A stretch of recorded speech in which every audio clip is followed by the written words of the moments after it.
going to be a stream about a lot of the latest in gaming news, and gaming news today is all about Xbox, it's all about PlayStation, it's all about Nintendo. There's a lot of big stories circulating. I just uploaded a video last night saying that Xbox is wrong. I think the latest Xbox commercial compared to PlayStation 5's recent ad campaign, as well as the brand new report about the Switch 2 sales, really proves just how wrong Xbox has been, even though they have willing participants who spread the word about where the industry's going and exclusives are antiquated and all of that. Be sure to check out that video. I'm going to end the stream from this morning. It was a morning coffee stream. We are doing that once again for members, so be on the lookout for those alerts. If you want to watch that morning coffee stream because you missed it, it will be in the members only playlist. Okay, so there is a lot also being discussed about PlayStation and this cross-buy thing that has shown up. It has been confirmed to be real. There's this cross-buy logo, the word cross and buy, as in you can buy it in one place and play it elsewhere. Now, it's been confirmed by Bill that this is in fact a real logo, a real icon that's showing up. And the history of it is the last time it showed up was with the PlayStation Vita. This could have something to do with the rumored PlayStation handheld that we have heard so much about. Perhaps there'll be versions of games that work in the low power mode that we've also heard about that will then run on this handheld, and you will get cross-buy privileges. You'll be able to play it in both places. Perfect Image, your question has been submitted. Thank you for submitting your question to Q&A. Ignore Nightbot's error message. So it could be related to that. There's also been speculation in the past that PlayStation might do a launcher, a PlayStation PC launcher, in an effort to sort of bridge the gap between the two platforms. Number one, if they did a launcher, which I have always been on record that I think a launcher is a bad idea. I don't think launchers have particularly done well with the dominance of Steam. However, PlayStation may see it differently. They may say, hey, look, we can make a launcher. We've already got people who are setting up PSN accounts to get trophies and have an account, so whenever if they ever do come to a PlayStation, they have all their trophies and they have their account. But maybe they're thinking, hey, if we have a launcher and when we finally bring Yote to PC, we could put it in our launcher for 6 months. So that way we get 100% of every sale instead of revenue splitting with Steam, and then eventually they do kick it over to Steam. They could potentially motivate people to do that. I again think if they did that and they offered you cross-buy, that would be another reason to buy it in their launcher. Hey, if you buy it from us, you're going to get cross-buy. You're going to be able to play it here and here. You're going to have your trophies. You're going to be able to play it on your handheld. They just rolled out an update for the PlayStation Portal that you can stream some of your games that you own. And the list is quite large, over 2,000. So if you happen to own any of the games in that list, you can stream those on your portal now over the cloud, meaning you don't need to have your PlayStation 5 turned on and remote play into it. I would have to think that cross-buy is somewhat related to that update. They're attempting to create an environment where if you own it, you can cloud stream it on the portal, you can play it on this handheld, maybe even play it in this PC launcher that we've heard rumors about in the past. I do not think this means they're trying to go in the direction of what Xbox has done. All of this still seems central around you having a PlayStation account that centers around their hardware, that centers around their stuff, as opposed to, hey, you can play this stuff anywhere through a smart TV or a tablet. Now, maybe they launch that in the future. Maybe they let you engage with their cloud services through any of those devices because, again, they just figure, well, you're going to sign up for our subscription service. We might as well give you access to the games. I've always said that cloud's going to struggle because the infrastructure in America doesn't have the best internet, and that can make your experience be good or bad depending on where you live.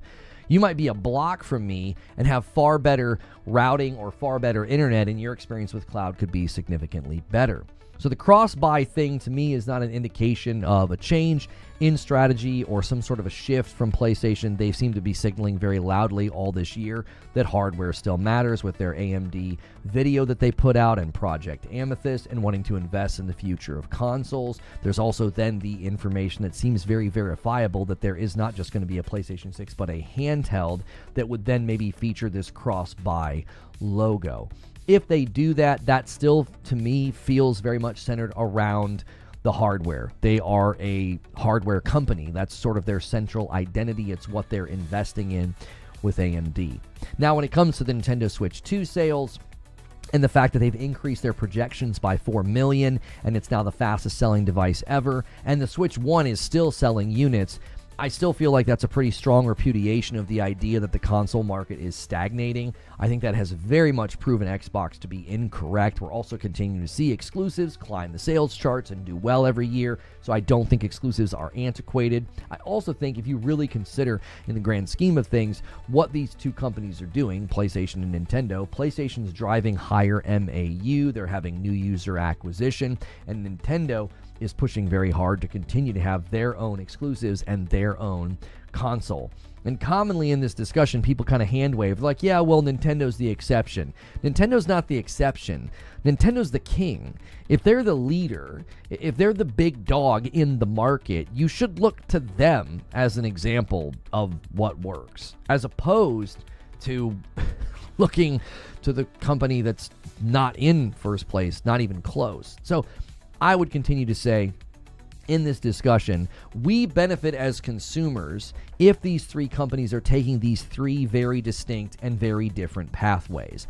If Nintendo continues to do the handheld hybrid console, I think that's great. If they continue to deliver great exclusives with Mario and Zelda and Metroid, I think that's great. If PlayStation continues to iterate on pushing hardware farther and wanting to get better with machine learning, I think that's great. If Xbox decides that they're just going to primarily publish and then also give you access through their ecosystem, or this PC hybrid does in fact exist and comes to the market, I think that's great. Those are options for you as the consumer. No one's forcing you to buy a Switch. No one's forcing you to buy a PlayStation. Everybody's using that language in the comments on that video. Oh, where you're forcing me to buy a Nintendo for those exclusives. Nobody's forcing you to buy something that's totally optional and for leisure. This is not like a requirement for life. It's not access to shelter and water. It's a gaming device. No one's forcing you to buy it. So I think all of these options are good for the consumer. If you want all of it, you can have all of it. You can have a PC hybrid in your living room and have Steam on your television. You can have a Switch 2. You can buy a PlayStation 6 and play the latest Spider-Man. I think these should be seen as good things. Even if the existence of PlayStation and Nintendo and their successful exclusives and their successful consoles, let's not forget that PlayStation's just now starting to spin up marketing of their console in China, which could further their growth, further their increase of MAUs and new user acquisition, once again repudiating the notion that the console market is stagnant or that this is where the future of gaming is going. I think the future of gaming is going where we have three very distinct approaches to getting consumers to engage with your content or your ecosystem, and I think we benefit from that because it means they all have to offer really good things within their respective philosophies and viewpoints of the market. But those are just my thoughts. I'd love to hear your thoughts. Let's talk now to the live stream. Guys, make sure you are hitting the like button. Try to get us those first 100 likes. And Joker Quinn, Han shot first, and so did you. First gifted member in the public stream. We did have a golden Kappa train over there on purple. Unfortunately, it was in like the first 10 minutes, so a lot of you were not over there yet.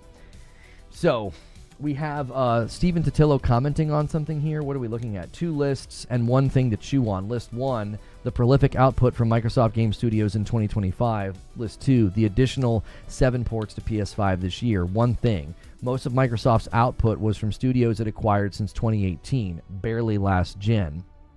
Most of its game studio network is quite new to the company. Fuzzy just put that into the Discord, so I was just reading that. So yeah, I would imagine that the future of these choices and the future of where you decide to play is largely going to be determined by what you find to be compelling. Do you find Nintendo and their exclusives to be compelling? Do you find this PC hybrid to be compelling? I had a guy leave a comment and he said, well, you know, what if the Xbox PC hybrid is running GTA 6 better than the PlayStation 6? Which is a very likely possibility. It's going to be a stronger device by the sheer nature of what it's going to offer. It's going to have to be stronger, right? And I said, you know, that will appeal to a subset of the consumers. I think that'll appeal to a subset of the consumer base. I think you'll have people that say, hey, I want to play GTA 6 at the best it possibly could, but I don't want to buy some monstrous PC. And if I can buy a PC hybrid for, $1,500 that's going to run it better than the PlayStation 6, there might be people to do that. I don't think, however, you're going to get PlayStation users to switch that are going to say, oh, GTA 6 runs better over there. I'm going to leave my library and I'm going to pay $1,500 for this device. I don't think that will be as a compelling enough offer to spend that amount of money. I remember people asking that about Call of Duty on Game Pass. Do you think people will switch? And I was like, I don't think people are going to leave their library behind and buy like a $500 console just so they can sign up for Game Pass and not pay for Call of Duty. Like, saving the $70 on Call of Duty is sort of outshined by the fact that they're spending all that money to get the console and then to get on Game Pass. I think in a similar fashion to the Xbox PC hybrid, I think it'll appeal to a subset of the market. I'm actually one of those people that it's going to appeal to, but I don't think by and large you got like 100-something million people on PS5s that are like, well, should I get a PS6 or should I get this hybrid? Oh, GTA 6 is going to run better. The other thing you have to consider is that GTA 6 at that point in time will have already been out for a while. So you again, it wouldn't have this impulse push to be like, oh, GTA 6 runs better. You better come spend $1,500 to get this thing. I think there's a subset of the market that's going to find the thing compelling. And I think that's a good thing. I think when you have people that are that deep into the throes of gaming as a hobby and they feel like, hey, I got to have that thing, I think that's a good thing. I think that's good for all of us. This is not something to be like, unless, of course, obviously, I think there are some longtime Xbox fans that have every right to feel frustrated with the change in direction, because it very much feels like something that, they never thought would happen. But, in the grand scheme of things, I think that it's a good thing for the people that want it. If anything, them going another merry-go-round on a console and trying to do exclusives again, I don't think was going to work. They would have had to really push that pedal down 5 years ago. They would have had to push the pedal to the floor at the beginning of this gen, and they didn't. And since they didn't, I would say this is their best course of action, even if people find it disappointing. I usually buy the Sony games on PS5. Being able to play the PC version later for free is cool, but doesn't change much for me. I didn't buy a PC to play Sony games. I see it going the other direction, Siriu. I don't see people doing that. I would imagine that they're wanting people to buy a game. Either, again, the most likely explanation, the last time they used this cross-buy terminology was with the PlayStation Vita.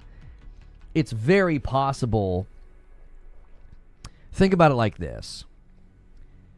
They just rolled out this cloud thing for the Portal, where if you own a game and it's part of the list, you can play it on the Portal.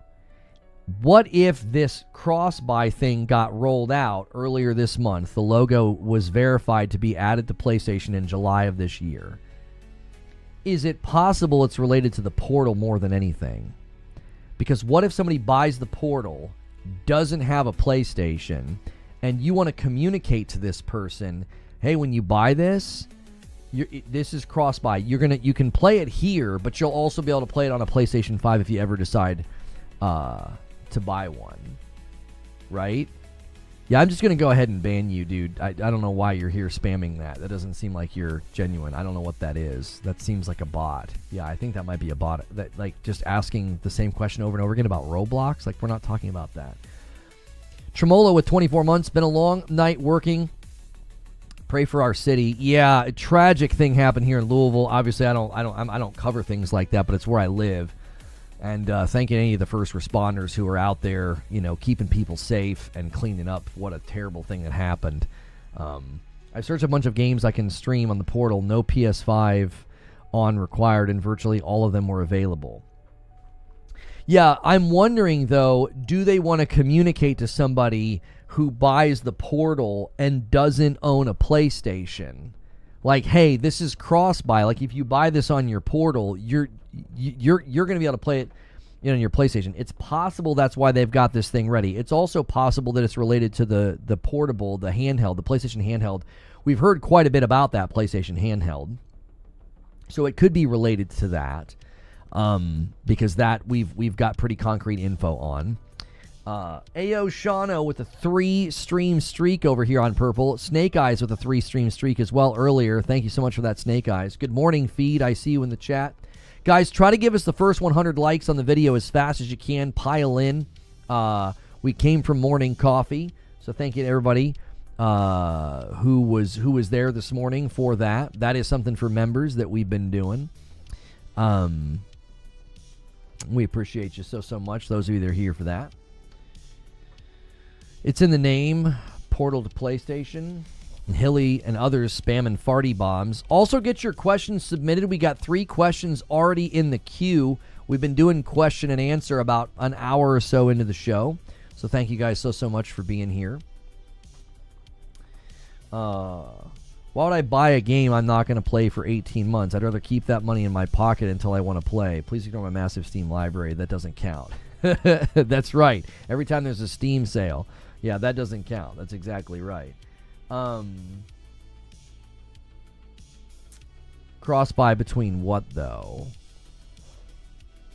Doesn't explain the PS5 PC icon. Yeah, that is true, Paul. If there's the PS5 PC... Let me show you guys the icon in question. For the longest time, anytime the launcher came up, I thought the launcher was a bad idea. And then somebody told me, well, Lono, what if they want to launch games in their launcher for the 100% on the sale as opposed to splitting with Steam? And I was like, well, maybe that's what they'll do, okay? So, PS5, PC, and then cross-buy, okay? So, I could see them pushing out a launcher on PC, and like, let's say in a year and a half, Yote comes to PC.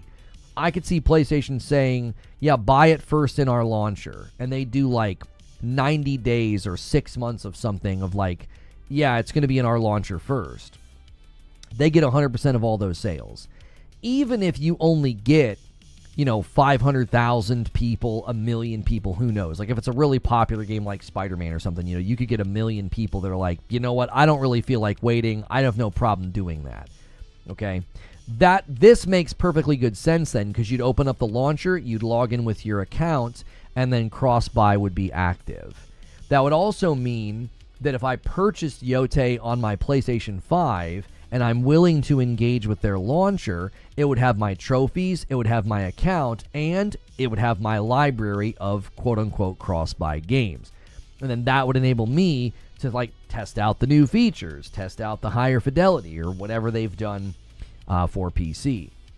I don't necessarily think this would apply to Steam, as Play Anywhere with Xbox doesn't apply to Steam either. That's a completely separate marketplace. I don't think Steam would ever be interested in that. So this to me screams what they did with the Vita, because that's the last time that cross-buy showed up, and it also screams launcher, which I don't know. I get the launcher for money's sake, but man, other PC launchers just have not done very well. And they may just think, who cares? We're not trying to overtake Steam. We're trying to make more money. I mean, that's always a possible, reasoning that they might have for doing it. They're not interested in beating Steam. They're just interested in making more money in those first, 90 days of sales. I could see PlayStation starting with day and date PC releases on their own store as a perk compared to Steam.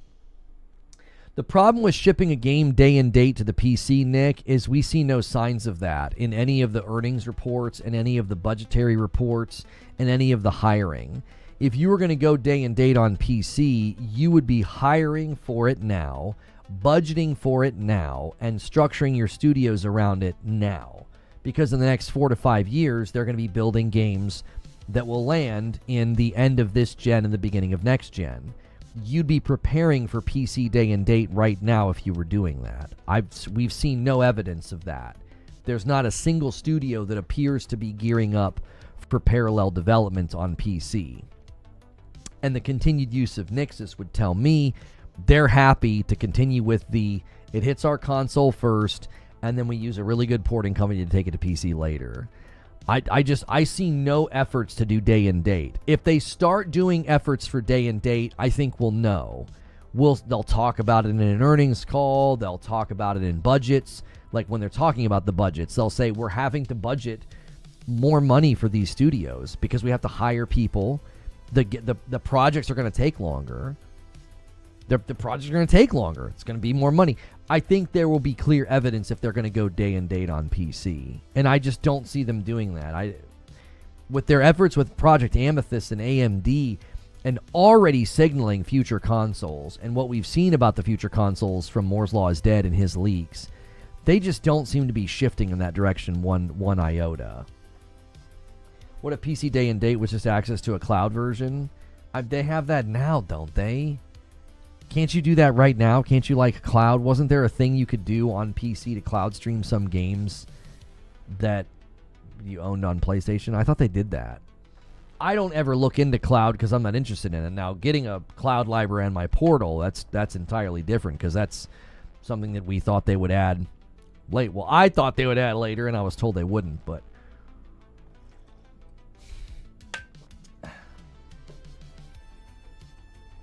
Sony's in the hardware business. They want you to buy a console and then a Pro and then a handheld and also a portal. They care more about that than selling Horizon Zero Dawn on PC. Yeah, I tend to agree with that. I just don't think they're shifting in their priorities to doing that. That's why I think a lot of the analysis of like, oh, they're doing the same thing Xbox is doing. I'm like, Xbox is owned by a software company. PlayStation is owned by a hardware company. They're not going to have the same ideals, and they're not going to have the same philosophies about what they want to do. They just aren't. They're focused on different things. Sneaky Wolf says, maybe it's to have somewhere to put their own games. Maybe they don't want games played through Steam and the new Xbox hardware. That is certainly possible. Maybe that's why they want this launcher. Maybe that's why. Maybe they do a launcher because they're like, you know what? We don't want people playing games through Steam on that future Xbox hybrid, and this is going to be our way of fencing off our content. I don't know. That's entirely possible. I happen to think they would still want to put their games on Steam, though. It's like, according to Shuhei Yoshida, it's like printing money. It's so cheap to port the game. It's already built. The cost to port the game is nothing in comparison to the entire budget of the game. Like porting Ragnarok, as an example, was like peanuts compared to the overall budget of the game. Yo, Stone Spire's going to try to set up a 10 bomb to 200. We'll see if anybody takes the bait. He just did 2 singles. Here comes the third single. Somebody drop that 10 bomb to 200, then I owe your platform a member. What is this? You can only stream PS5 games from another PS5 and Portal. Okay, I thought there was a time where you could do that like through a web browser or something. I thought there was a way to do that. Did they discontinue that? I thought there was a way where you could play your PlayStation games through like a web browser, and it was like terrible, and nobody did it. You could? That was a thing, wasn't it? And it was bad. I remember seeing videos on it. I swear I did. PS Now used to be on PC. It was called PS Now. That's what it was. I was going to say, I'm pretty sure there was a time where you could do that. And, it wasn't very good.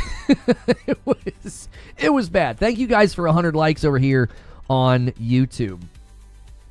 Just waiting for Valve to sell me a high-power console version of the Steam Deck. That could be good. That could be good. Another great way to just get Steam in the living room. Steam is PC gaming for the supermajority. Anything else is shunned, says Mediocre Milton. The term Epic exclusive. Yeah, that's why I've always thought that their own launcher was a bad idea. But again, I mean, PlayStation may see it differently. They may say, listen, you know, our own research indicates that this number of people would be willing to use our launcher to buy, like, let's say it's a really big title like Spider-Man 3. You bring Spider-Man 3 to PC, you know, 18 months after it's on the PlayStation 6 or whatever, right? So Spider-Man 3 is on the PlayStation 6, and then 18 months later you kick it to PC and you say, oh, but if you want to play it on PC, you can only do it on our launcher for the first 6 months or something like that. There's a percentage of people that would just give in and do it. They're not going to wait. They're like, I want to play Spider-Man. I don't freaking care if I have to download another launcher. You know what I mean? Like there's a percentage. This is the thing you got to remember. Joker Quinn, the Ruiner, comes in and steals it away So now the 10 bomb is an agent of chaos. Somebody do it anyway. Do it anyway. Thumb your nose at this Joker Quinn guy. He's a real joker. Here's something that people need to remember. The PC user base is enormous. I mean enormous. PlayStation only needs a percentage, a tiny percentage of those people to be willing to install another launcher for it to be worth it. Does that make sense? I think Epic launcher and all these other ones, like EA had their launcher, and then there was the Blizzard launcher. I'm sorry, there was the Battle.net one or whatever.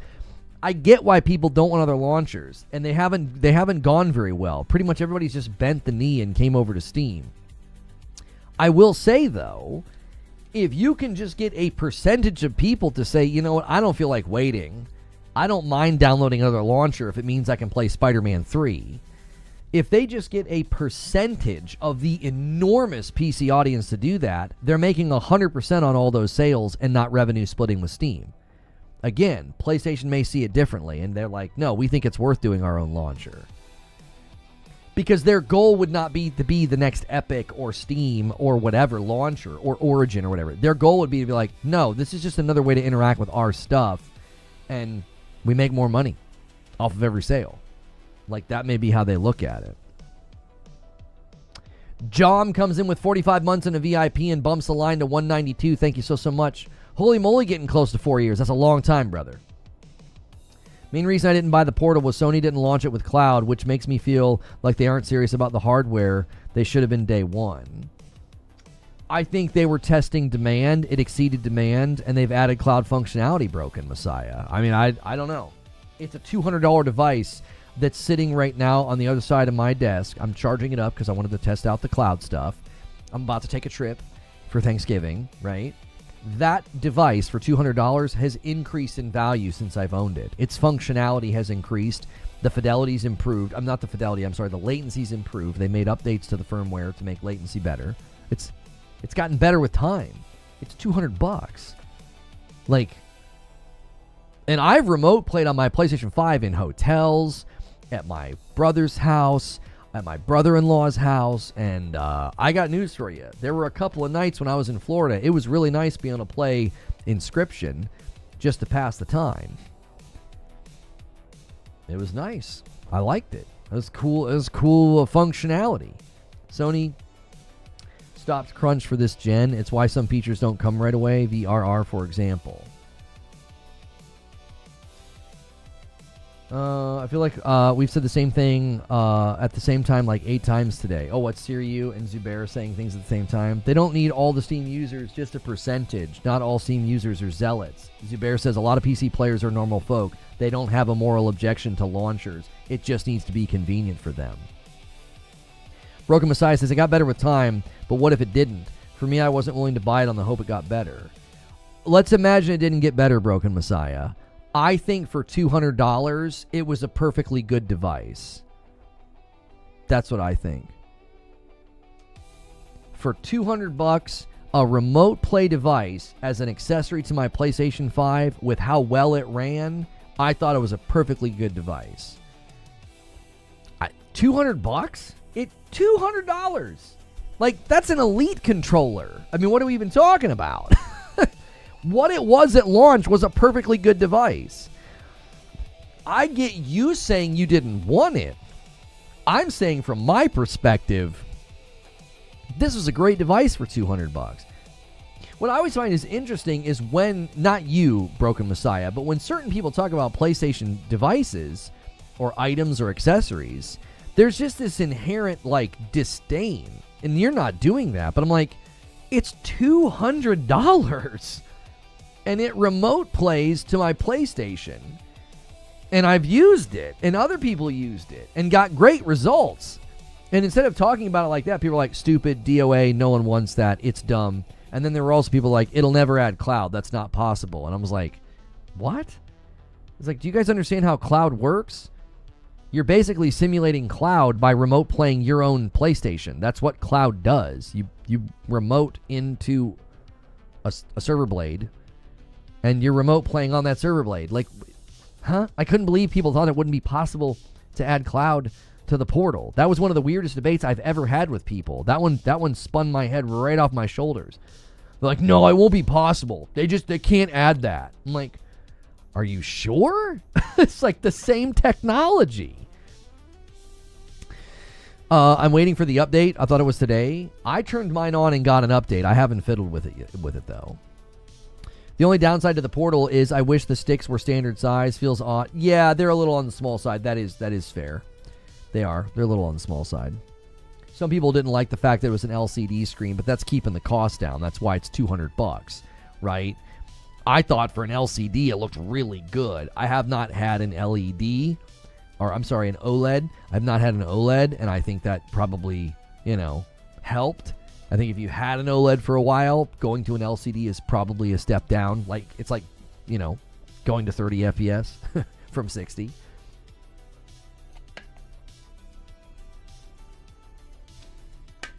They probably sold double the amount of Portals that they expected. A 4% attach rate's pretty good. Yeah, it did very well as an accessory. It did. And when it sold well, everybody just spoke, not everybody, but people spoke disparagingly about the people who bought it. Like, oh, they're just, shills and drones and idiots. And I'm like, or they looked at a device in the market, decided it was worth their purchase, bought it, and they're happy with it. I mean, I don't know if you've met consumers that are different than you, but there's a lot of them.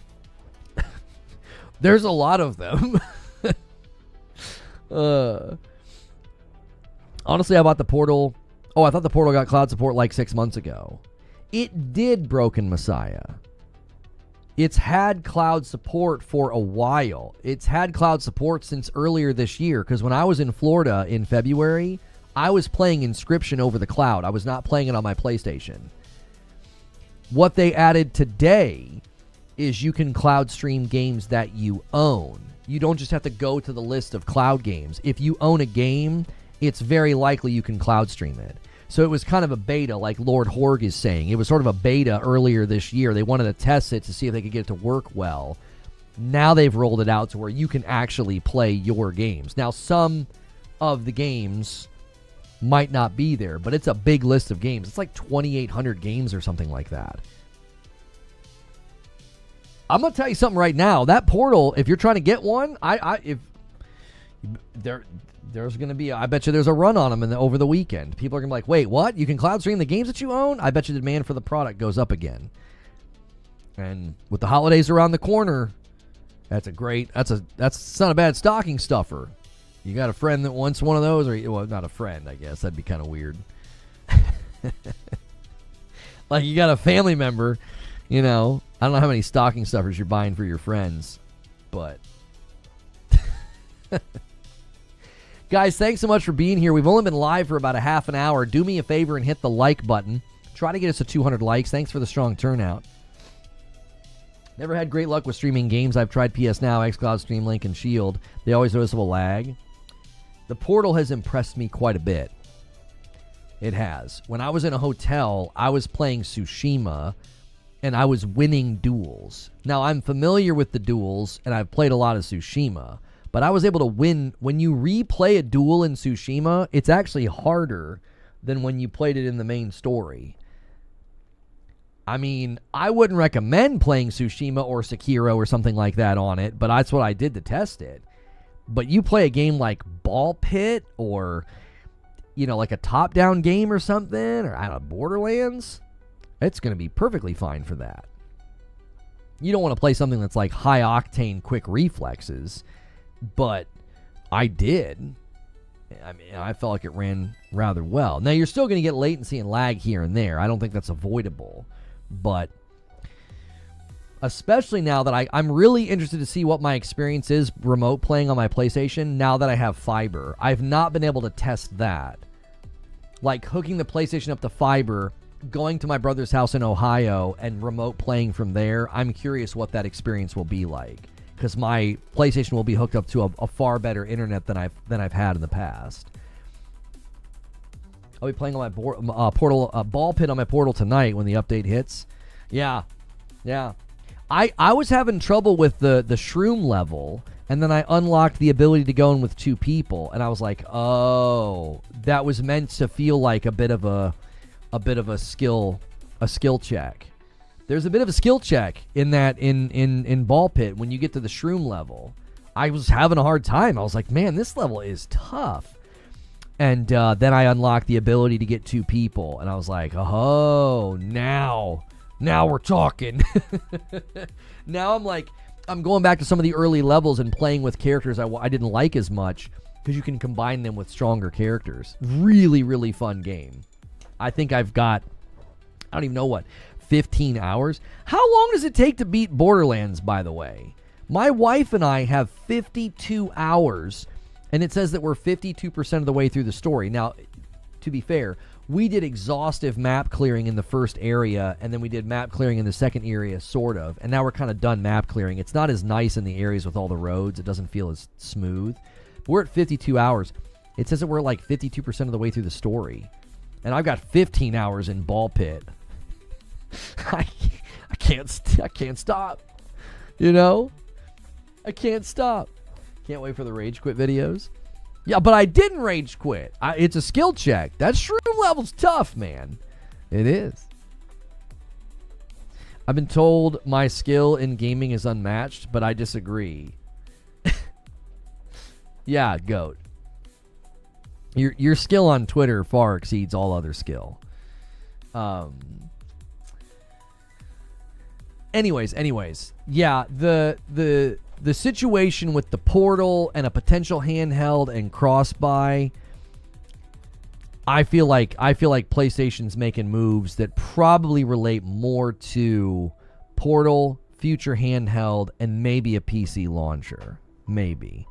I still feel like they're centralized around hardware. I don't feel like that's changed. If that changes, I'll have concerns. The minute that hardware is not central, a lot of things ripple effect from that. You're no longer prioritizing first-party studio development around hardware, which I think hurts game development. I think we've received games at the caliber of Yote and Death Stranding 2 very recently. If you actually look at those games and you look at their caliber and their quality, their fidelity, you get that when a studio is building for this. It's building for this box. I would be really worried that we would lose that if they shift away from that. I feel like I play the higher caliber games are most commonly games that are built in that context. And I'm glad that it seems like they are continuing to prioritize that. I'm going to need that ball pit advice, big dog. I've been stuck on Fungal Forest for a week, flat tired. I'm telling you, Fungal Forest is a skill check. You got to use characters that you feel like are the strongest. So the guy that shoots fast but a little wild, he seems to be one of the strongest. And then I also used the shield guy, the shield brother. He's like holding a shield or whatever. I used him.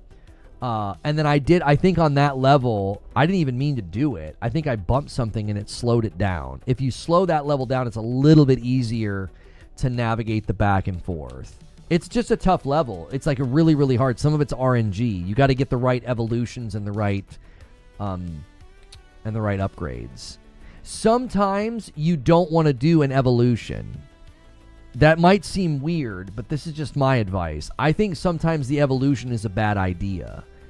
If you have 4 balls all at level 3 and you suddenly combine 2 of them into 1, I think that can make you less effective. It's still good to do evolutions. You still want to do them. But let's say that the field is full and there's a boss coming. I think sometimes it's better to not do the evolution or the fuse. I think it's better to wait. Because I think you weaken yourself temporarily when you do that. Obviously, it makes sense, right? You want to do the evolutions and you want to do the fusing, but if you do it in an inopportune time, you're suddenly on your back foot because you're shooting less balls. Yes, it strengthens it, and yes, some of the evolutions are crazy good, but you want to do it when it makes sense. The best time to do it is when you're not on your back foot, like you've got momentum. That's a better time to do some of those fuses. I've done fuses at times, and I'm like, I think that's why I died. I weakened myself. More balls is better. Pause. So, yeah. Anyways, if you guys are just tuning in, make sure and hit that like button. We will have been streaming for about 40 minutes. And we're going to take your questions here in a moment. If you're a paying member or a paying sub, you can submit questions with the question command. Let's see. What do we got? We got 5 questions already in the queue.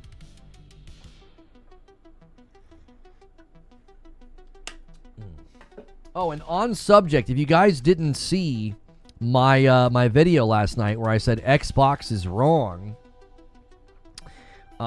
we have an article that seems to agree with me, and it hit just yesterday. This one here comes from, what is this? Is GameSpot? Yeah, we got GameSpot. Here, let me get out of the way. Let me go to the other side here. Actually, I tell you what we can do. We could probably just do this. This scene's pretty good. Let me do this. So, Xbox may be dying, but console games are alive and well, says analyst. Ghosts of Yotei, Battlefield 6, and EA Sports games are kept the console market... Oh, that should be have kept the console market going strong in October. So, who's the analyst here? Reese Elliott's Alinea Insight newsletter has shared the estimated sales for PlayStation 5 games in October of 2025, and the 2 big winners were Battlefield 6, EA Sports Football Club, and Ghost of Yotei, with 3.2 million, 3 million, and 2.7 million sales, respectively. Wait, so they're saying that Yotei is almost at 3 million sales? Has this data been checked at all? Like, that sounds like really strong, which I expected it to do well. The trio's nearly combined 9 million in sales led Elliott to remark, AAA games, live service, and single-player alike are still thriving on console. The console is dead narrative is getting annoying. Xbox as a console is dying, yes, but let's not extrapolate that too far. Publishing Xbox games on PlayStation 5 has already paid dividends for Microsoft. Several of Microsoft's formerly exclusive titles dominated the PlayStation sales charts earlier this year. You know what's interesting about this as well?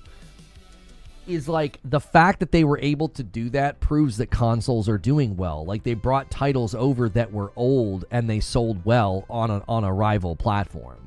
Isn't that proof of health? I mean, isn't that proof of like lots of people are still invested, spending money and engaging on the consoles? Like, the idea that like consoles are dying or going away or stagnating doesn't really align with that, with how well those games did, right? Minecraft and Grand Theft Auto 5 both placed in the top 10 at 4th and 7th respectively.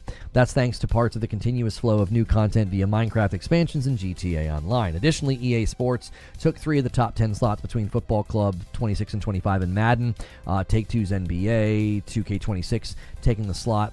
The Insight top 10 best-selling PS5 games for October and their estimated sales. We've got Battlefield, EA Sports, Ghosts of Yotei. Isn't that interesting?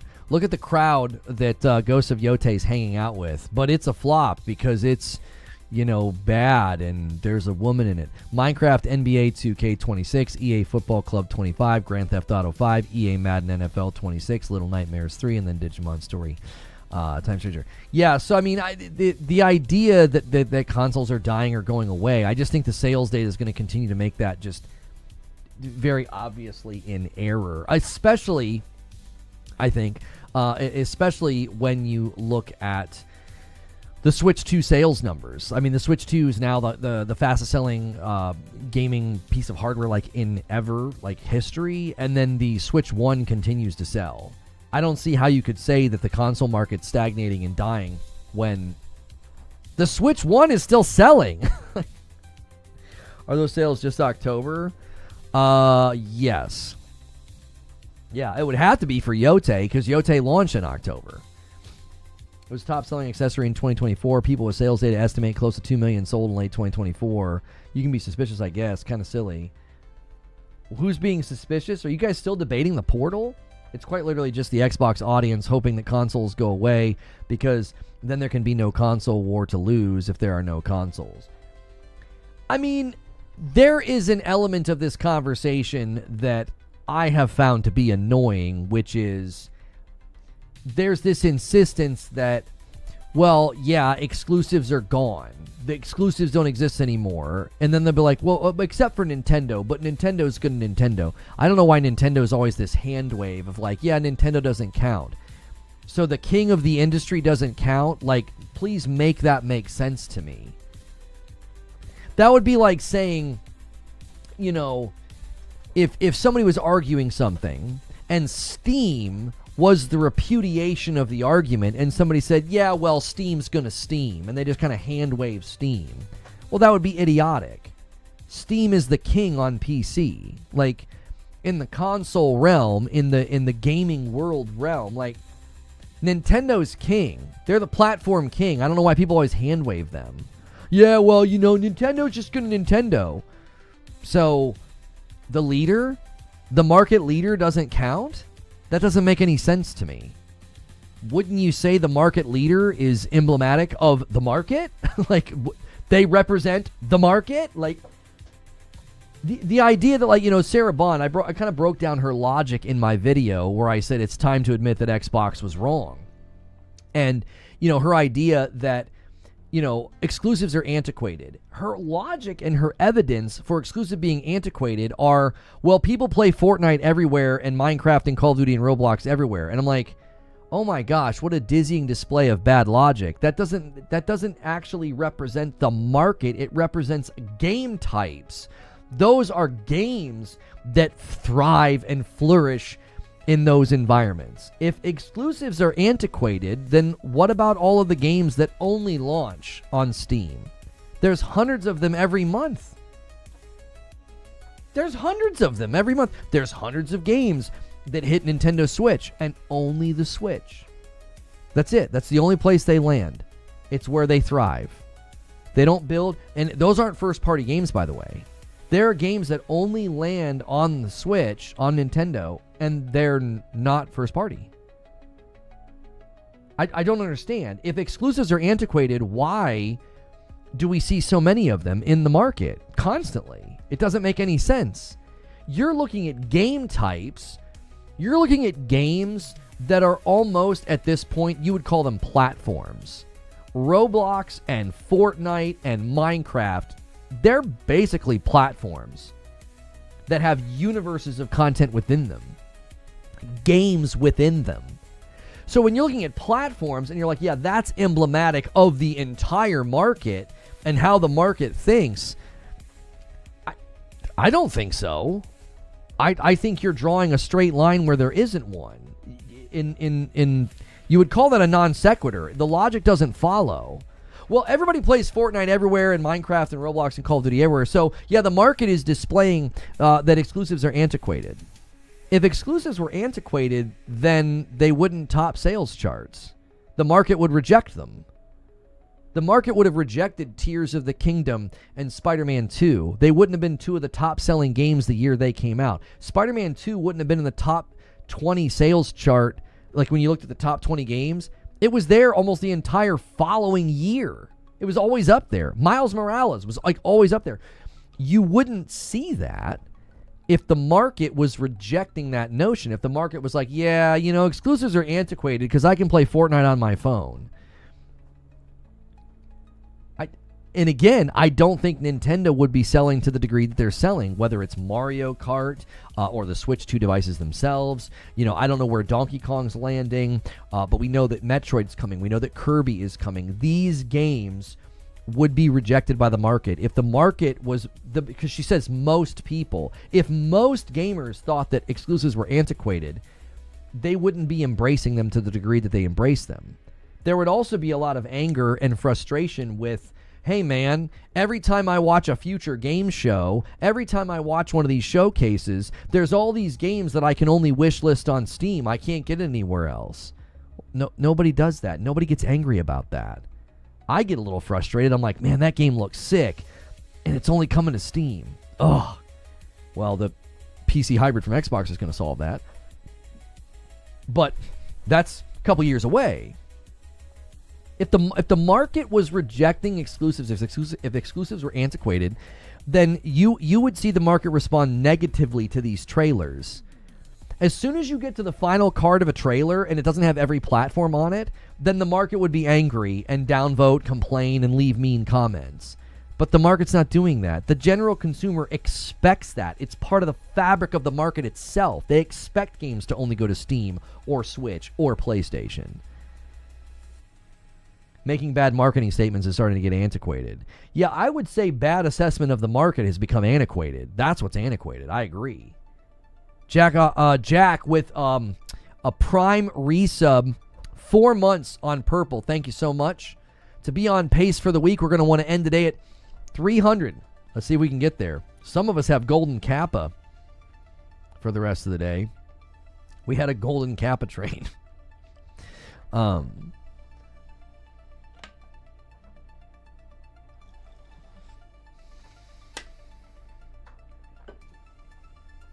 She is simply looking at the most played games and not seeing any exclusives on them. Okay, let's consider that side of it, Broken. Let's consider that side of it, because I think you're right. You'll notice some of the conversation recently, people will say things like, well, people log more hours in Fortnite than in single-player games. That would be like saying people have watched more hours of this season of a show than they have of this movie. You're comparing something that by design will get more engagement. Like a season of a show that has 10 episodes that are all an hour long. That's going to be 10 hours when you're done with that season. And the movie over here is 3 hours. So if somebody said, yeah, you know, people are spending 3 times more amount of time watching this show compared to the movie. Therefore, I mean, movies are antiquated and we should just do shows now. Well, that would be a stupid way to argue. Somebody would say, well, wait a minute. Of course people are spending more time watching the show. There's more content. It's designed around longer engagement.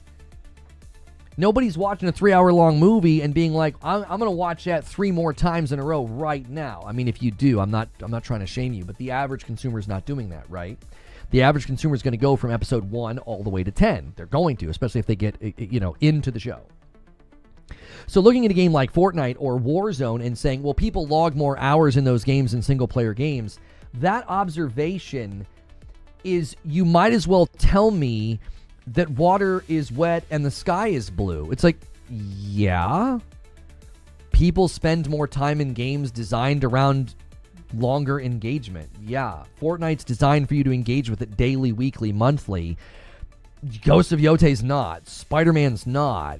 Doom the Dark Ages is not designed for me to play it 100 hours. Now, maybe you do, but generally speaking, the average consumer is not going to do that. That observation is, there's nothing informative about it. Will people spend more hours in Warzone than they do in single-player games? Yeah. That's how they're designed. That's about as intelligent as the observation that somebody spent more hours watching a 10-season show versus a 2-hour-long movie. You're not telling me anything. You're not even telling me what that consumer's priorities are. They may watch the movie and not shut up about it, and they can't wait for the sequel, and they watch, extra behind-the-scenes Q&As and stuff on YouTube. But they watch the show and they're like, that was pretty good. Just because they spent more time in the show doesn't even represent priority. It's just as representative of the actual content structure. It's like, yes, it takes 10 hours to watch this show. It takes 2 hours to watch this movie. Those data points are not informative. They're merely representing the content structure. It's like, yeah, this guy plays way more Warzone than he did Spider-Man. Yes. If you went to my nephew's PlayStation 5, you would see more hours logged in Warzone than you would see in Spider-Man 2. Do you want to know why he bought a PlayStation? It wasn't for Warzone. It was for Spider-Man. And you will see people say, they will take those 2 data points and they will say, people don't buy consoles for exclusives. That's the level of logic that you get in a lot of these observations. It's so backwards. It's absolutely backwards. Like, if you looked at my nephew's PlayStation, you would come to the wrong conclusion. You'd be like, oh, well, he clearly doesn't care about exclusives. He's played Warzone way more than Spider-Man. Yes, the games are designed to do that. You're not going to play Spider-Man for months on end, but that's the way Warzone's designed. There's a battle pass, there's an event, there's a new thing, there's a double XP weekend, there is all of these things to constantly bring you back to the game. And those hours do not at all represent his priority or the impetus for which he bought the console to begin with. Between Yote and Borderlands 4, I have 430 hours, 310 on Borderlands 4, and 120 on Yote, and only 58%. Depends on how you experience. We're talking the average consumer, Ozzy. Like, you're outside the bell curve. If I sampled 1,000 people that have played Borderlands, you're outside the bell curve. If I sampled 1,000 people that have played Yote, you're outside the bell curve. The average person playing Yote is not hitting 120 hours. I played the game pretty dadgum exhaustively, and I hit 63. I upgraded every weapon. I did the Tekazo thing. I fought him on the mountain. I did every side quest that I could find, every shrine I could find, every bamboo thing I could find. I mean, I cleared basically every cloud of the map, and I hit 63. I'm probably higher than some. I bet you a lot of people are in the 40 to 50 hour range. So the point that I'm making is these data points don't inform the way that people interpret them. I think is projection. They're trying to project something onto the numbers that isn't there. They're just cold data points. And I think if you just applied, I don't know if it's Occam's razor. I don't know if that's the right term. If you went for the most base level explanation for why someone has more hours in Warzone than Spider-Man, the explanation is obvious. One game is designed for long tail engagement over months and months. The other is not designed for that. It's symptomatic of the design of the content, not the consumer's preferences, not the consumer's priority. Plenty of people bought a PlayStation to get an exclusive, but they're now spending most of their time in Call of Duty. That does not mean exclusives don't matter. That doesn't mean exclusives didn't motivate the purchase.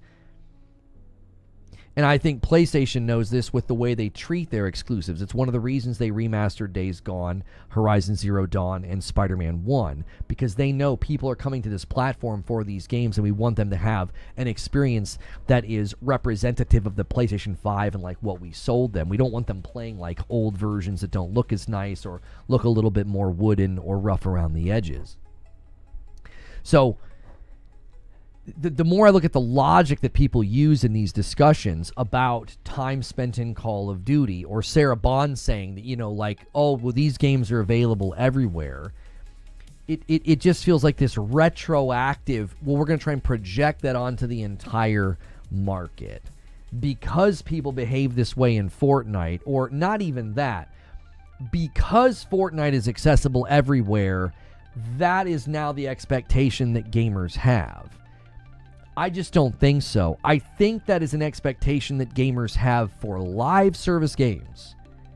If you launch like a live service game like a Battle Royale, or like in the case of like Arc Raiders, if Arc Raiders would have come out and said, we are only launching on PlayStation, we will not be on PC, we will not be on Xbox, a lot of people would have rightfully said, that seems like a mistake. What are you doing? That doesn't seem like a good idea for a live service game.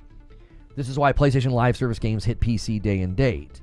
I've actually said I think the Marvel Tokone Fighting Souls, I think Fighting Souls will eventually be on the Nintendo Switch 2 and the Xbox, because that's the type of game that just, it makes sense for it to be everywhere. It doesn't make sense to limit it, to one or two places. Now, in the initial launch, it makes sense. PlayStation's publishing, they want to retain some of that marketing punch that we're the only console you can play this cool new Marvel game on. I think they want to retain that as a leverage point for people to buy their console. But I think eventually you'll see Marvel Tokone Fighting Souls on the other platforms, because to them, that's the market expectation.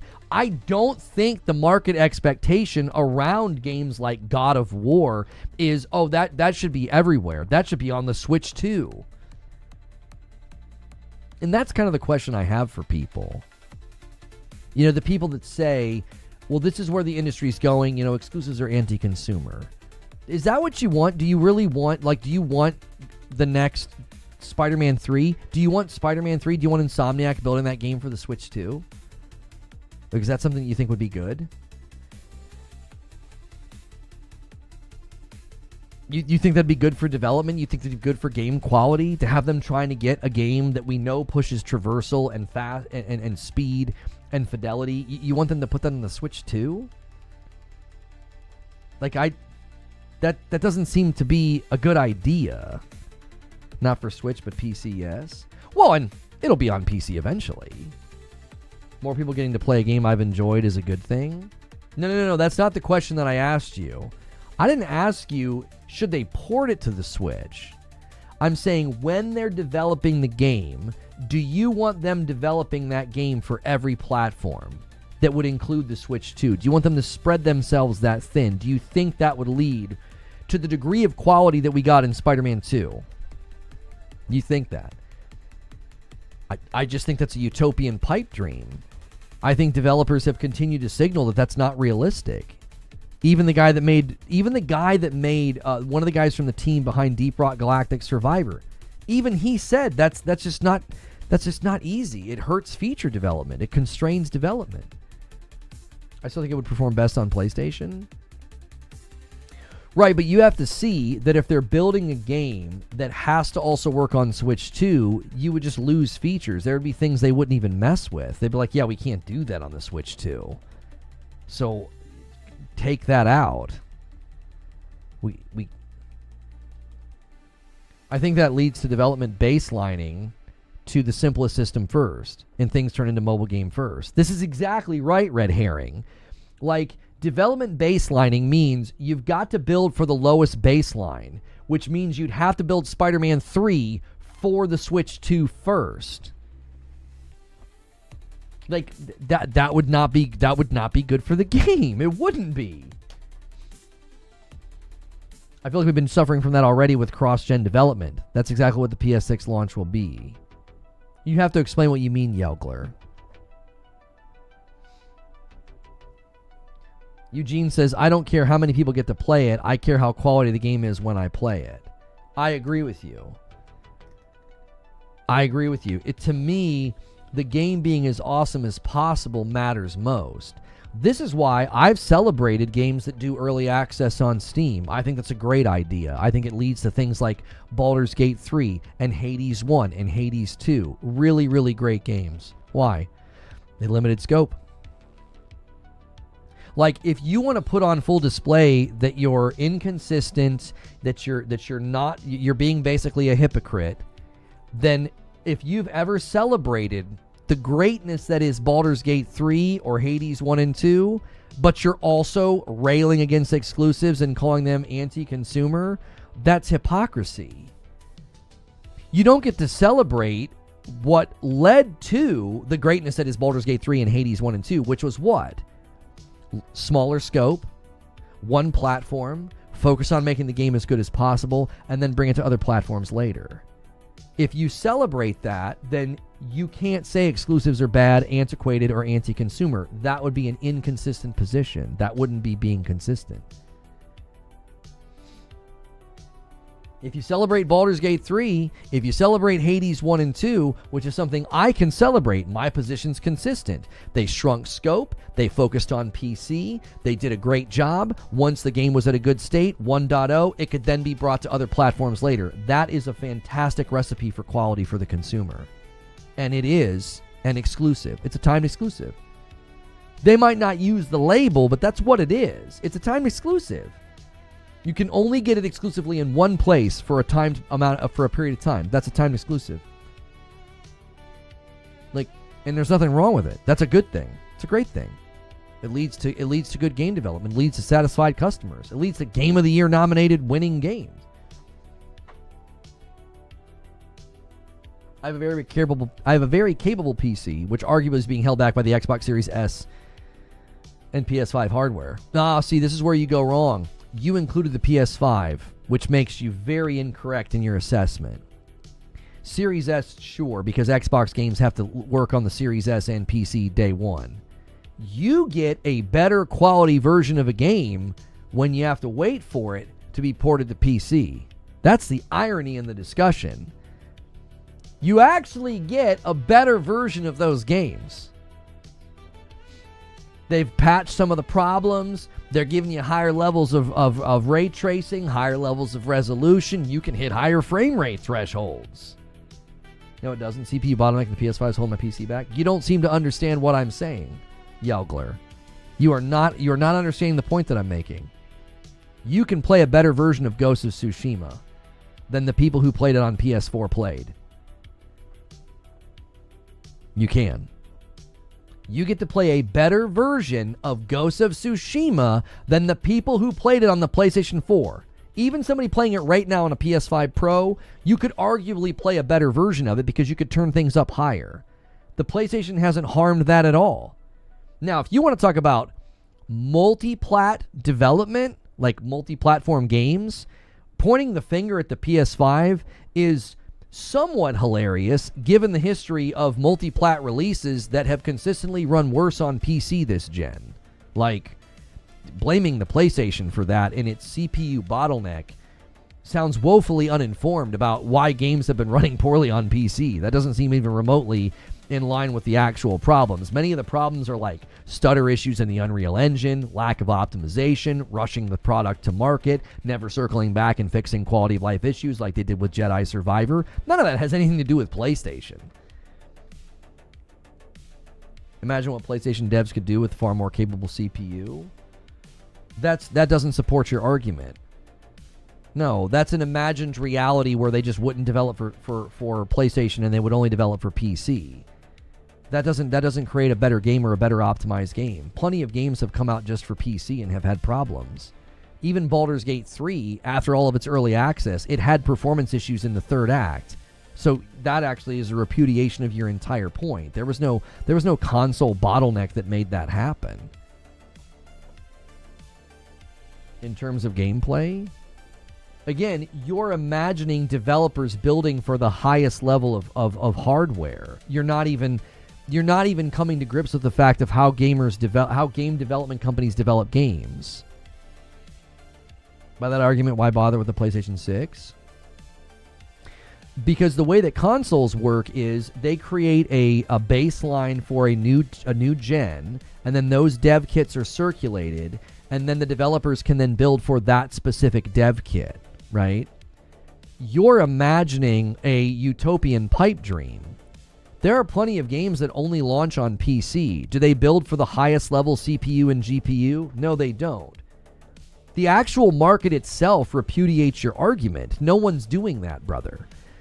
No one is building their game for the strongest CPU and GPU at the moment and doing things with gameplay that are only possible on those. Do you want to know why? Because they wouldn't sell very many copies. You just a moment ago postulated a potential idea, a potential future where imagine what developers could do if they develop for the strongest CPU.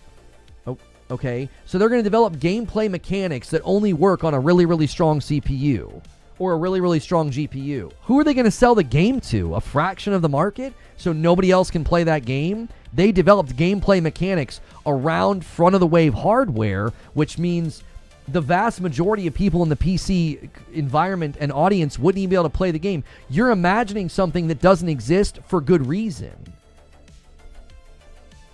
You said devs shouldn't be constrained by weaker hardware? I did not say that. I said, imagine building for all of the platforms. If you had to build Spider-Man 3 for the Nintendo Switch 2, it would constrain the development because it's a handheld. Yes. Constantly, like, you have to leave behind the old gen. Like, right now, I think it's perfectly good for developers to not be building for the PS4 for the same reason. Time moves forward, so you got to start building for the new bulk of the user base. See, what you're doing is you're going beyond that, and you're imagining, well, imagine what the developers could do if they built for the best CPU and the best GPU. They could do that right now, brother. There are plenty of games that only launch on PC, and they don't do what you're saying. There is a reason for that. Developers that develop for PC right now, what they could do is they could develop gameplay mechanics that only work on the best CPU and GPU, right? Don't hold back, boys. Don't be constrained by weaker hardware. Only build your game for the strongest hardware. Well, what would happen if they did that? the average PC consumer wouldn't be able to buy the game. It would have mechanics that don't work unless you have the strongest CPU and GPU. So there's a reasonable cap on the logic of what I said earlier. Yes, you don't want to have people designing for PS5 constantly having to make sure their game works on the PS4. You don't want every multi-plat game having to figure out how to work on the Switch 2, because the Switch 2 is it's an impressive device, but it's a pretty weak device. You don't want that. It would limit feature development. It would limit innovation. Now you're going beyond that and you're saying, well, imagine what these developers could do if they were freed from the constraints of consoles. Yeah, I don't have to imagine that, brother. There's an ocean of games that only come to PC every single year. They're only on PC. And you know what none of them do? None of them do what you're postulating. You're imagining this utopian dream where, like, if developers were freed from having to develop for consoles, they could make amazing games. Homie, there are thousands of games right now that are only available on PC. Nobody's doing what you're saying. Nobody's doing that. Nobody's pushing the bounds of what's possible and building the best possible features and innovation just for these CPUs and GPUs. In fact, people tend to complain when they do that because it makes the game difficult to play, or it's poorly optimized, or they focus too much on, like, there's all this ray tracing stuff. People don't like that. Consumers tend to get a little bit, frustrated by that. I'm saying as a PC player, I'm used to my hardware not being taken advantage of. Yeah, exactly. By virtually every single game that comes to PC only. See, your argument lacks evidence. If you could run right now to people who build just for PC and were pushing the confines of development and hardware, and you're like, see, look what happens when you don't have to build for console, you'd have evidence to your argument. There's none. There's none. There's nobody doing that. Nobody's building a game and is like, we built brand new gameplay mechanics that only work on this high-end CPU and GPU. Now, there are features that only work on the high-end GPU and CPUs. There are features like, if you want to use the latest version of DLSS and ray tracing, well, you can't have a really old GPU. You need one of the newer ones, right? There are new features that you can throw in there. Those aren't gameplay mechanics. Those are features. Oh yeah, you can turn the resolution up. You can turn the ray tracing up. Oh yeah, you can leverage this upscaler. Those are features to make the game prettier. You're imagining that, like, freed from the confines and the constraints of a console, these developers could do so much more. Homie, there are plenty of developers that only develop for PC. I don't see evidence of your position anywhere. I don't see evidence of your position in the market. The best looking, best performant games that I've seen tend to be built by the PlayStation studios, and then they come over to PC and look even better, which benefits you. So arguing that PlayStation confines and constrains development doesn't seem to have any evidence or legs in the market, like, at all. Thank you for a $5 super chat, Siriu. But Star Citizen. And a 5 bomb comes in from Charles Freeman and gets us to 198. My original argument was I'd be fine for Spider-Man to come to the Switch 2, and I don't think it would adversely harm development. So your position's inconsistent. Thank you for conceding that your position is self-contradicting. So you went from saying you'd be okay with Spider-Man being developed for the Switch and it wouldn't adversely harm development, to then saying that games would be able to be better if they weren't bottlenecked by the PlayStation. That your position's inconsistent. So on one hand, you're like, yeah, they could build Spider-Man 3 for the Switch 2. It wouldn't harm development in any way. It wouldn't constrain development in the least. But yeah, I get games that are held back by the PlayStation 5 because of its CPU bottleneck. You don't seem to have a coherence to your position.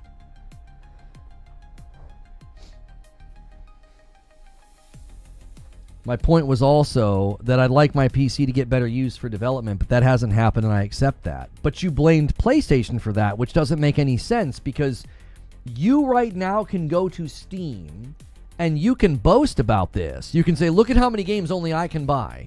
They're only on PC.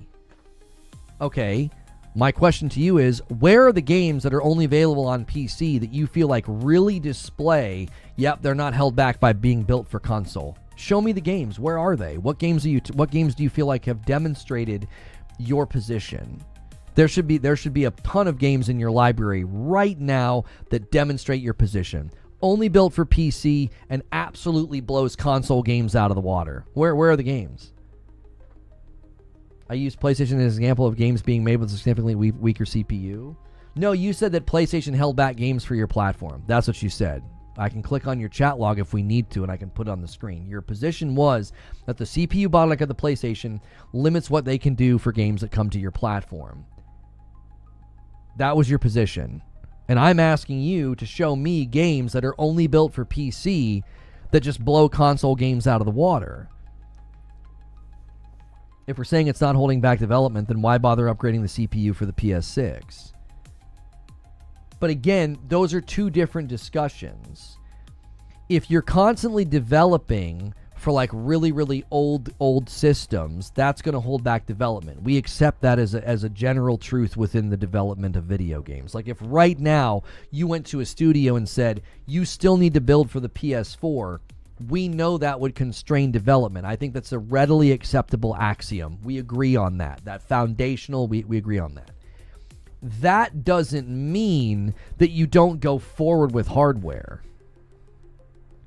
These are separate issues. So like, yes, we leave behind old hardware because lighting gets better, resolution, these things get better, and we push those things, developers push those things and have to leave behind the old hardware. The new hardware being developed becomes the new era where they're building for, that things just shuffle forward. That's not related to the discussion that we were having. That's just a general truth of development and technological advancements, that like new hardware comes out. This originally started with the question of, I don't think people genuinely want what they ask for. You look at like a Baldur's Gate and a Hades, and you're like, look at how great these games turned out. Developers built for one platform, kept scope of the project small because of that, and built amazing games. PlayStation's doing the same thing, and they're vilified for it. It's absurd and inconsistent. It's ideological. It's not driven by facts or good faith. It's not driven by evidence. If you just did like a complete zero bias, evidenced piece of research into how games are developed, you'd be like, yeah, some of the best games are built for one system first. We see this evidence by Baldur's Gate 3. We see this evidence by Hades. It's also evidenced by award-winning games like God of War. Like, if you just look at the evidence in the market, there's nothing wrong with that. It's not villainous. It happens every day on Steam. And it's not at all villainized. It's only villainized when PlayStation does it. It's suddenly this bad thing and it's antiquated. What's remarkable to me, thank you, Stone Spire. Boom, boom. Perfectly walks it to 200.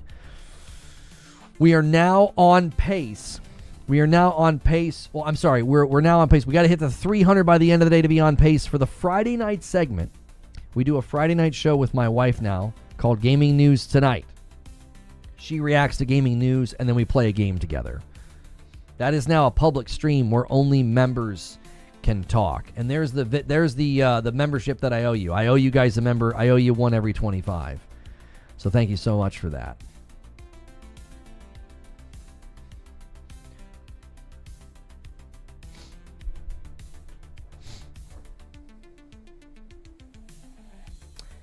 Having games that need to run on the base PS5 and Series S will limit how ambitious development of games can be next gen. I don't know why you're coupling the PS5 and the Series S together. What you're saying is generally true, but those two systems are vastly different in what they're capable of. I mean, look at any of the tech breakdowns of any game this gen on Series S versus PS5. It is there's a laughable chasm between them. The question you should be asking is, how quickly are developers going to say that's not even worth developing for anymore as the hardware sales continue to plummet, saturation of that platform continues to go down, and the other platforms are celebrating higher levels of MAU and new user acquisition. So like that would be the question you have to ask. Generally speaking, yes, PlayStation Studios will build for PS5 up to a point, and then they'll start only developing for the PlayStation 6. This is how every gen has gone. That's not a new reality. That's a consistent thing that we've seen from the PS1 to 2 to 3 to 4 to 5 to then to the 6.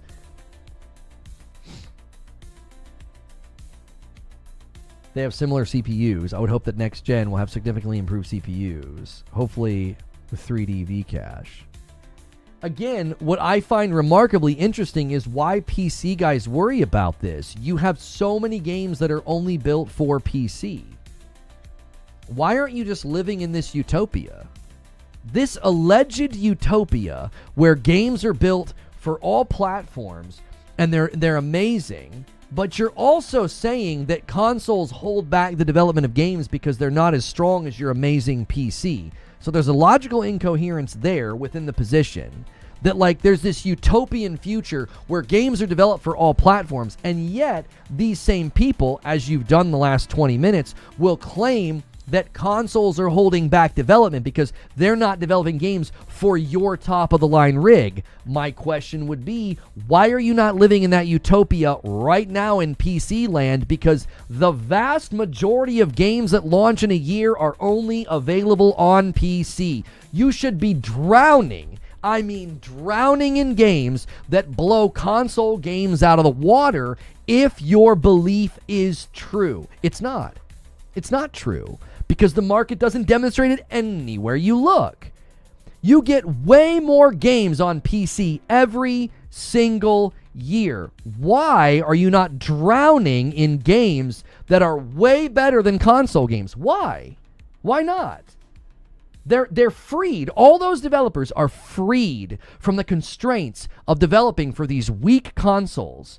You should just be unable to keep up with the number of just breaking the barrier, breaking the mold, top-of-the-line games.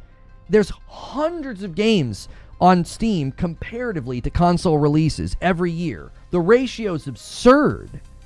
There's so many more games being developed for PC only. They never go anywhere else.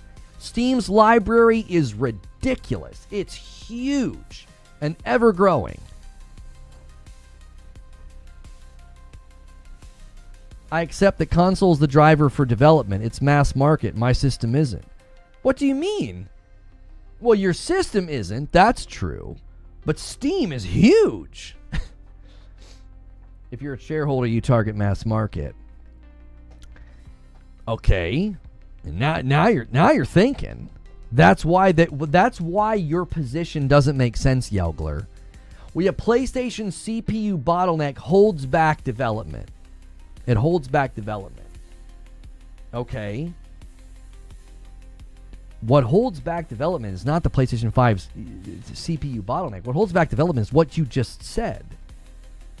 That they're going to target the mass market. They're not going to build games for the top-of-the-line rig. They're not going to. They're going to give you features, sure. They're going to let you increase resolution, sure. Frame rate, they're all of that, yes. They're not building for you, though, because you're the minority. Potato PCs are the mass market. Potato PCs are the common denominator deployment that it's geared for. The development is geared for. Yeah, if anything, Yelgler, what holds back the games being developed for you and your top-of-the-line rig not getting quote-unquote tapped into, it ain't PlayStation. It's the fact that the vast majority of people that are on Steam are not on very impressive rigs. This is why you're never going to see this again, and this is why these people, if you press on their market analysis, it just shatters to bits. It's like the vast majority of games coming out are on PC, and yet they're not demonstrating this utopia where, like, yeah, freed from the constraints of having developed for a console, these games would be amazing. Well, they're perfectly fine and good, but they're not shattering through some ceiling. They're not. Also, then you also have to wonder, why would you say that games are being held back by having to be developed for consoles, but then also these people in the same breath will say, well, this is where the industry is going. It's going to be wonderful when we no longer have exclusives and games are just developed for every single platform. What the frick? Huh? Like, wait, you just said a moment ago that game development's held back by consoles, and now you want every game developed for every console? Like, this doesn't even make any sense as a position. It's nonsensical. It's incoherent from its head to its toes. It's because it's not based on analysis. It's not based on facts and evidence. It's based on ideology and marketing from Microsoft. So is Lono saying console gaming is fine? What would you say is wrong with console gaming? Your question seems to assert that there's a problem with console gaming. What's wrong with it? I'm not saying one is better than the other. I've conceded many times this morning, you get more games on PC than a console user ever will. There's so many more games to buy, so many more games to choose from. Guys, make sure we're hitting the like button. We're about an hour and a half into the show. Thank you, Gavin, for 27 months. I just wanted to remind everyone that building a PC doesn't make you a console system architect.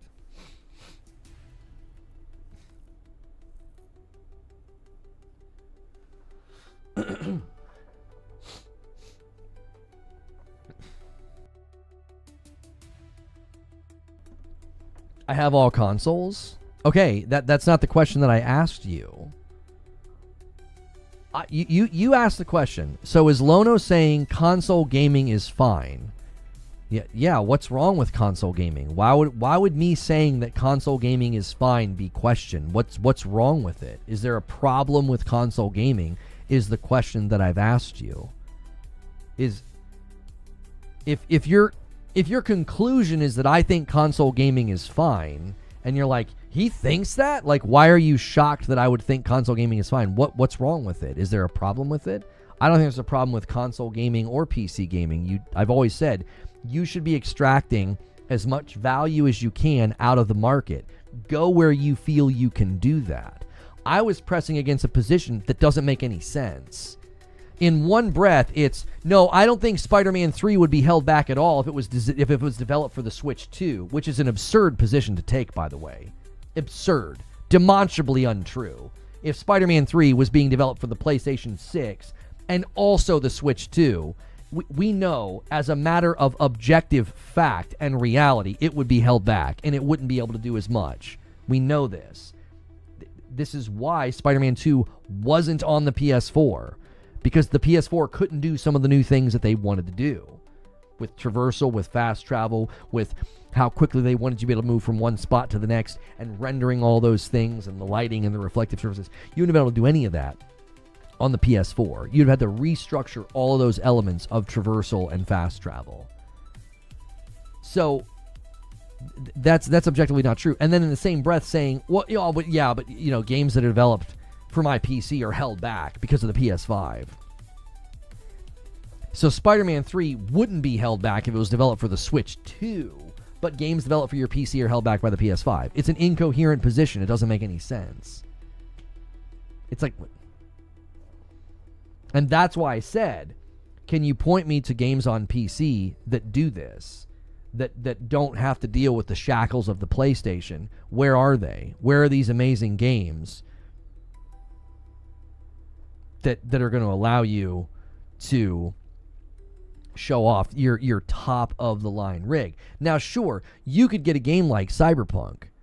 You could get a game like, even some of the PlayStation ports, and you can crank the resolution and crank the frame rate. That's what I was trying to actually argue to him, was that you benefit from something that made Baldur's Gate 3 great. You benefit from something that made Hades 1 and 2 great, and it's building for one platform first. I was saying the PC's overrated.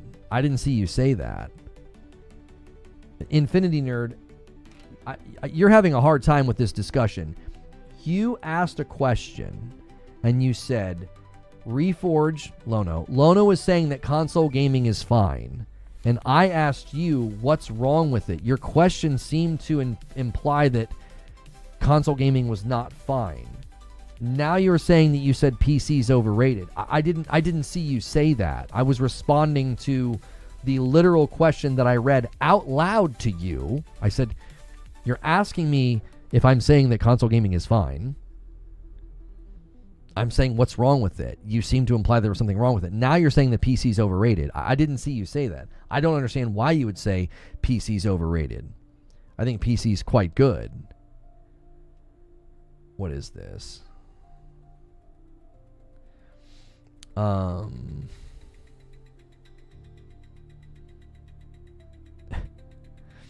Let me guess. I have to download an NDA to talk to you. These scams are now starting to use email. They're so obvious. They're so obvious. They tried on Twitter. They're like, we have a really promising deal, but you just have to go download this NDA, which also just happens to be an executable. Because NDAs are always executable files. And not like PDFs sent through secure sites where you can sign them, like DocuSign. Hang on, I forgot to pin the live discussion on the Xbox video. Thank you everybody who watched the Xbox video and left a comment.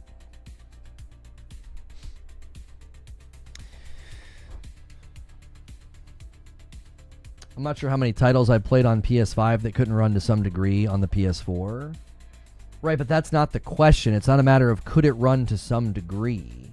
There are things they did in Yote that they would not have been able to run and do on the PS4. And instead of having to take time to ensure that it ran well and debug and test, they leave all that behind. It simplifies development. Do you know what I'm saying? Like, again, so much of this discussion seems rooted in the fact that you are either intentionally ignorant about development or you're just ignorant about development. You just kind of shoot from the hip. Like, developers have consistently spoken about this. The guy from Deep Rock Galactic Survivor said this, that like as soon as you're developing for more than one platform, it constrains feature development. He's talking about Deep Rock Galactic Survivor. Now imagine a game the size and scope of Yote, and you're like, well, surely they could have gotten this to run to some degree on a PS4. Yeah, maybe they would have had to analyze the physics of the snow, the reflective properties of the snow, the wind, the foliage density, the independent movement of every piece of foliage, and what that would do to frame rate and resolution and performance. They'd have had to mess with all of that, and they don't have to. So, like, yes, they could have spent extra development time or more development time doing those things to ensure that it would run on the PS4, but not doing that allows them to focus on other things. This is why having narrow scope for your project can be so helpful. Developers have talked about this so many times in interviews, and again, you're ignoring Baldur's Gate 3 and Hades. Until you can acknowledge that those games benefited from limited scope and being built for one platform, you're just being brazenly ignorant about the realities of development and posturing as if, well, yeah, we don't really need a PS5, we don't really need new tech, while also posturing that your PC gets lesser games because of the PS5. I don't disagree that it simplifies development, but I think the extra sales on other platforms would afford extra resources for development. I'm not sure the feature set would be massively different. You're just doing like armchair skepticism, which I think is boring at this point because you're just trying to continue to posture as if you want to have a discussion, unless you're, and yet you're constantly doing like bad faith, logically incoherent criticisms of PlayStation. Like your position doesn't have a coherence. It's just it's an insistence on negativity towards one particular platform. So I'm going to move on because like I'm not really interested anymore because you're now just being sort of negatively skeptical about something that's like, well, yeah, I mean, they could have done this. Yes, they could have. But that is true of every single game everywhere. So you're saying nothing. You're saying nothing. Like, Baldur's Gate 3 could have not done early access and built the game for all platforms and sold it on all platforms since day one and not did a staggered release. And they potentially could have made more sales. But would that have harmed the game? Probably. Like, just posturing these potential what-ifs is just not interesting to me. I'm going to move on to Q&A. We got questions submitted by subs and members. So if you want to use this feature, become a member or a sub right now and try to get us to 200 likes. Thank you guys so much for being here. First question comes from Perfect Image. Since Arc Raiders is flourishing, could a dev team create a game like that without the robots?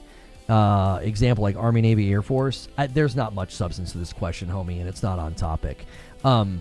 Sorry, like that is just yes. Another dev company could make a game similar to Arc Raiders with different robots. There's not much for me to say to that question.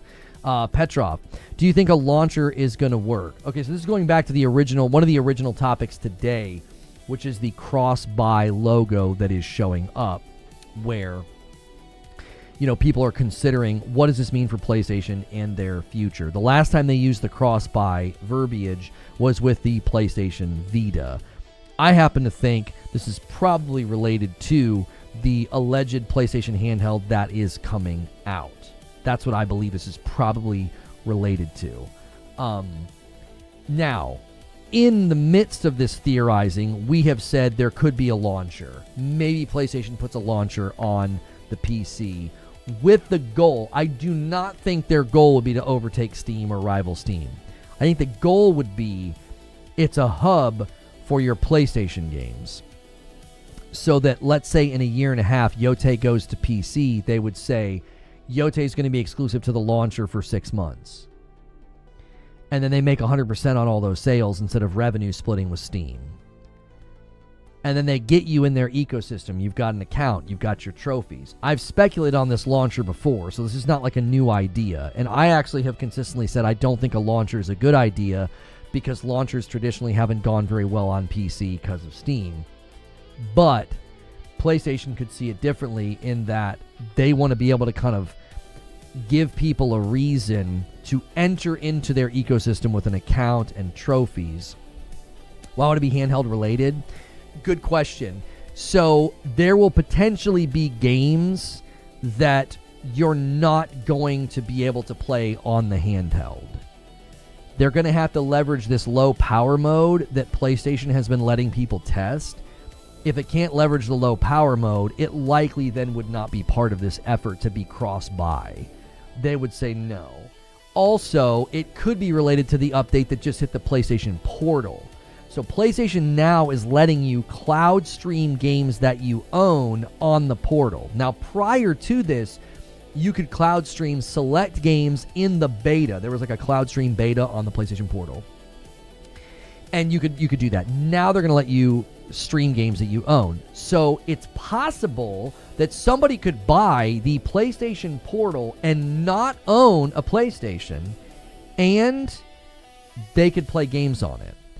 It's possible they want that person to know, if I buy this game on my PlayStation Portal to play in the cloud, it's cross-buy. It would work on a PlayStation if I got one in the future.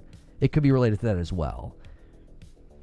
Those are all the things it's likely related to. Either the new handheld coming, the PlayStation Portal cloud functionality, or maybe a PC launcher. It could be all three, honestly. It could be all three. They could be like, listen, we want to get people into our profile database, and this is a great way to do it. If you put Spider-Man 3 on PC and you tell people they can only play Spider-Man 3 in the PlayStation launcher for 6 months, the PC audience is enormous. You just need a percentage of people to say, oh, I'll do that. I'll download that launcher. I want to play Spider-Man 3. I don't care. There are people who will never do that. They're only ever going to load up Steam. There are probably plenty of people on PC that don't care. It's such a huge audience. I don't see everybody being so hesitant to do that. Sounds like what Xbox is doing. It's similar, but here's the difference. I don't think this signals day and date for game delivery on PC, which is many people's thought. It's like, well, they're going to go day and date because they would be budgeting for that. The first sign that PlayStation's going day and date, it'll come from the earnings calls and the budgets. I've said this I've not changed my position on this. I've said very, very many times. When it was signaled that Xbox was changing, where did we hear about it first? We heard it from a CFO at a Wells Fargo summit. We heard it in earnings calls. We heard it in shareholders meetings where people are asking questions. That's when we learned that Xbox was changing. If PlayStation is going to do the same thing, we'll hear about it in an earnings call. We'll see it reflected in the budgets because they'll have to allocate more funds to these studios. These studios will then have to start hiring for parallel development. Yote will come to PC at the 8-month mark. Take it to the bank. What's making you say that? Did you hear a rumor or something? Because they have said in interviews that the earliest a game would ever make the jump is 12 months. They brought Spider-Man 2 over after 15 months and it had a bunch of problems. So I think your prediction is lacking evidence. It just sounds like a random shot in the dark. They brought Spider-Man over like 15 months. Educated guess? Okay, walk me through what educated your guess, because I just walked you through evidence to the contrary. They have said on record that the earliest a game would go to PC is 12 months, not 8. They brought Spider-Man 2 over after 15 months. That's the fastest they've ever done it, and it had problems. It was arguably a bad port. They had to do a lot of fixing. I think there's evidence that your educated guess is just a random shot in the dark. I see no evidence that they would bring something over after 8 months. I don't think Yote sold as much as they hoped. Okay, that's fine. That's you can think that then. We'll see if the sales reports support you. They don't, and we'll see if the game shows up in 8 months. It won't. I don't think so. It's highly unlikely. So I'll let you have your guess and your speculation that it didn't sell as well when all the analysis actually points to the contrary, that it sold very well. And the budget was actually so small that it's already one of their more profitable games. But you can think that. That's fine. That's fine. Astrobot's still not announced for PC. I don't think Astrobot would ever come to PC. I just don't think so. The game is built around the DualSense. I just think that would be a very, very strange thing to do. It would be very strange. There are literal levels that you wouldn't be able to... they'd have to create new control schemes. I just don't think they would do that. It's a game where you use functions of the DualSense to beat levels. It would be very odd. You can use the DualSense on PC. I'm well aware of this. I've played games like Returnal on my PC. No, that's not who that is, Brooklyn Breed. Selling a game on PC that would require a particular controller, I think, would be a very strange decision. Like, you would go to Steam, and you would buy the game, and it would have to tell you very clearly, you will not be able to play this game without a DualSense. There'll be levels that you can't beat. Or they'd have to do something really, really funky with the control schemes, like on a mouse and a keyboard or something, to emulate those control schemes. I don't think they're going to take their mascot for the console, a game that centers around repairing the console, a game that centers around the DualSense controller. It's basically an advertisement for their hardware, as well as all this nostalgia. There's a lot of third-party licensed stuff in there that would likely then have to be agreed to if it shows up somewhere else, like Steam. They potentially have to, get approval from all the third-party companies that are involved in Astrobot. I just think it'd be very unlikely for that game to land on PC. It just doesn't seem like a decision that they would make. From the way that they've talked about this, there is the commentary from Herman Holst has consistently been, we take games over to PC to show off what the PS5 can do, basically. Like he says, exclusives are to show off the PS5, and then it goes over to PC with the hopes that people might want to come to the PlayStation in the future to buy a sequel. And they have a 20 to 30% new user acquisition rate for the PS5, meaning roughly 1/3 of the people buying a PlayStation 5 are new to PlayStation. They're clearly coming from somewhere. Some of them potentially came from PC.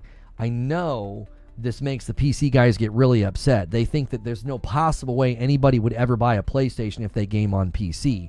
What they fail to realize is a ton of people who game on PC don't have particularly strong rigs, and playing a PlayStation game on that rig could be a very good motivation to drop $400 to $500 on a console to play Spider-Man 2 when it came out, or Yote, or Ragnarok. I mean, we had people in this community do that. They didn't want to wait, and they wanted to buy it. When that many people in the PC market, there's so many PC consumers, they're such a large user base, a lot of them wouldn't bristle at the idea of buying a console because their PC is in the mid-range or lower than the mid-range, and they would be less likely to be like, that's absurd, I would never buy a PlayStation. Like, they don't have that level of conviction. Does that make sense? I bought a PS5 despite having a PC for exclusives. I didn't want to wait. Right there, Yelgler's been all about PC this morning, and he bought a PS5 because he didn't want to wait. Think about somebody on a mid-level PC or a PC lower than the mid-level. They're not going to get the best performance out of Horizon Zero Dawn or Spider-Man. Like, they'll run fine, but arguably there are people that could buy a PlayStation 5 and get better performance from those first-party games for way less money than it would cost to upgrade their rig. If they're on like a weaker, like a mid to low-end rig, what it would cost for them to upgrade that is probably greater than $500. Like, I think that's a fair statement to make. I know these guys get very upset, and they go to PC Part Picker and eBay, and they try to bargain bin and upgrade to act like what I'm saying is ridiculous. If somebody's on a mid-level or low-level PC, and they would like to get better performance out of those PlayStation games, I don't think they're going to get much bang for their buck upgrading their rig for $500. For $450, they can go buy a digital PlayStation. You ain't going to be able to do much with $450 in the realm of upgrading your PC. You're just not. For $450, you can have a solid experience with these games. How do you argue with that? That's what I'm saying. I think really, really like strong conviction PC guys have a really hard time understanding there are tons of people in the PC user base that are not like you. They don't have the best. They don't like to tinker. They don't have a conviction that is anti-console. They're just like, I want to play games. 450's pretty compelling. 450's not bad, especially if they're playing on like a gaming laptop or, you know, a pre-built rig they got from a store that's kind of older now and showing its age. You know, my nephews are literally that. They have a pre-built rig. Their dad got them from Amazon. It started to show its age.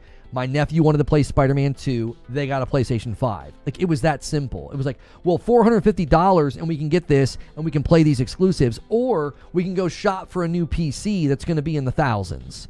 Minimum, if they wanted a brand new pre-built rig that was going to be able to play games at better performance than the one that they had. They already had a PC. They were easily going to spend over $1,000 because they're going to go pre-built. They're going to go to Amazon. Why? They're a family. They're busy. They don't have time to do what these YouTubers are going to recommend, which is, well, go to Newegg and go here and buy this on sale and slowly build your pieces. My brother is never going to do that. His nephews are never going to do that. So there are lots of consumers in that category.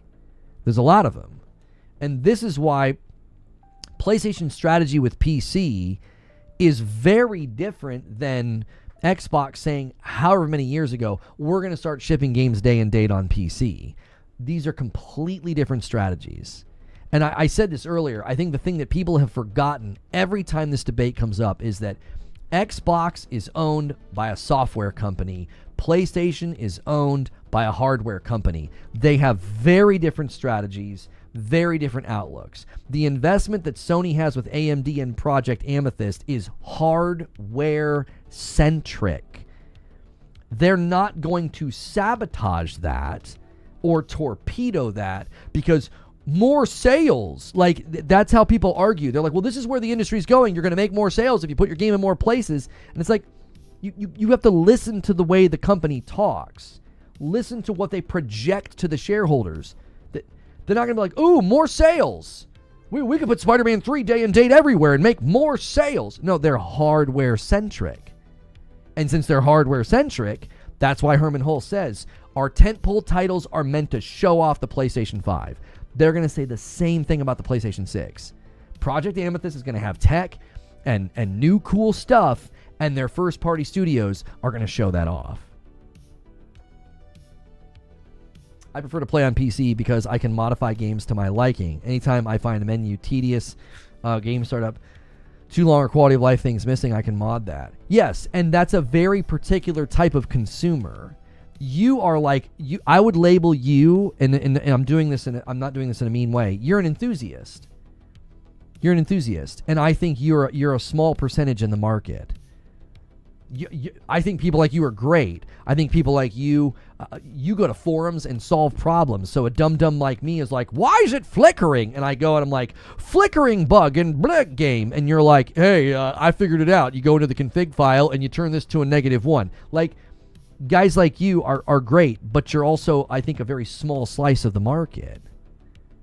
Yeah, you're a wielder in the dark arts. Like you deal in magic. The average consumer would think that you're a wizard. You ever help your grandparent with their television, and you go like this? You're like, I can fix it, Grandma, and you hit input, and they're like, oh, it's a miracle. Like, that's what you are to like the average gamer when you go in and do all this on PC. Like, you're to them, you're like a wizard. Like, they would never be able to or care to do any of that. You see what I'm saying? And see, that's why I think a lot of times these conversations come up. It's like people get really upset and they're like, you're just being a pony. It's like, no, I'm telling you that the market's full of consumers that don't care about any of this stuff. They've got no problem buying something if it's going to give them ease of use. Ease of use. This is why I actually think the Xbox PC hybrid will have a market. It won't be the vast majority because the price point is going to price people out of it. Right? There's just people that are like, I'm not going to spend over $1,000 on a console hybrid, right? They will price a lot of people out of purchasing it. But I think there'll be a market for it because there'll be people that are like, you know what? That is convenient. I've been thinking about getting a pre-built PC. That's in the price range of a pre-built PC. And I can put it in my living room, and I can control it with a controller. Like, it is going to have people that want it. I don't think it'll be nearly as high as, like, you know, a Switch or a PlayStation. As far as market saturation, you give me too much credit. Modding games is super easy. Just download and drag and drop into a folder. It's not as scary as people make it sound. Here's the thing. There's a statement that I love. It's credited to Waldo Emerson, and he said, every man is a genius in an area that I am not, and in that I learned from him. So, to an electrician, fixing the light switch on my wall or swapping out a breaker, to him, that is easy. It's like tying his shoes. To me, he is a genius in that area. He's a genius. I'm never going to be able to do that. I mean, even with a YouTube video, I'm probably going to mess something up. Okay? So in that environment, you're a genius in an area that the guy next to you, he's not. He comes home from working a double shift at the factory, and he just wants to play video games, and you're like, well, what I do is I go in and I change the setting to this because I feel like I get better lighting and I feel like it handles the textures better. And he's like, I don't know what you're talking about. I hit the boop boop button on my controller and then I shoot people in Warzone. Like, that's all he wants to do. You're a genius to him. He's like, I would never be able to do any of that. Flip it around. If he is a car mechanic and you're not, he's a genius to you. He's a genius. He can lift the hood, figure out what's wrong, and fix it. And you're going to stand there and go, I'm not touching it. That's not, I don't know how to do any of this stuff. You see what I'm saying? Like, I think sometimes people look at PCs and building them and tinkering, and they're like, oh, this is so easy. Why do people make it so complicated? It literally is the fact that they don't know. Like, they're not over there in that world. And to them, you're a genius. You're a genius in that arena. I have people that ask me about this world, and they come down and they look at my studio, and to them, it's like they wouldn't even have an entrance point into what I do. Running OBS, setting up scenes, setting up a camera. You see what I'm saying? Like, and to me, it's easy. Like, I've been doing it for 10 years. This to me is like tying my shoes. I click, click, click, click, click, start streaming and go. Like, so that's why I think people forget is they get tunnel vision within their hobby, and they're like, I don't know why people act like it's so complicated. I think on the other side of that coin, they're also like, Why would anybody buy a console? That's stupid. And it's like, well, to many people, it's just easier. It's just easier. OBS in my field stands for observation. Yeah. We're really close to 200 likes, guys. Thank you so much for the strong turnout today. Love seeing all these people here. If you came from the upload, thank you so much for watching it. I appreciate that so much. Hit like if you want to talk in the chat. Hit subscribe. I appreciate the support very, very much. And let's take another question. Mediocre Milton says, would a PlayStation PC launcher be successful when all others have failed up to this point, most notably Epic? So this is, again, I think, and I don't think you're doing this in like bad faith, the framing here is all wrong. PlayStation will very likely never have the goal of beating Steam on PC. That's not their goal. It's not on a whiteboard anywhere in their business. That's not their goal. It's not their aim. They want people, they want users to experience their games and to make a PlayStation account. If they can get you to do that, that's a potential on-ramp to their hardware. Think about it. Let's say they do this launcher and you buy the latest God of War and it says cross-buy and you're playing it, on your PC, and then they're selling a handheld. And you can play God of War on that handheld. It runs in low power mode. It gets good performance, right? It leverages some new tech, maybe that they've made some. I think they've made some headway with PSSR. I think we're gonna get reasonable performance on this handheld from PlayStation. You might buy that handheld. You're not buying a PlayStation 5. You're not buying a PlayStation 5 Pro. You're not buying a PlayStation 6. You're buying a handheld. And guess why? You're buying that handheld because you downloaded a launcher and you played a PlayStation game and you made a PlayStation account. And you're like, who would do that? Go back to the discussion we just had. There are tons of people on PC who do not share that deep-seated conviction about a launcher. They don't care.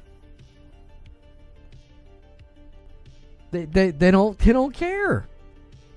On paper, it makes sense why Sony would want a launcher. You avoid the 30% cut, but I think they know that's not a battle they would probably win. Here's how I look at it. It's not about winning.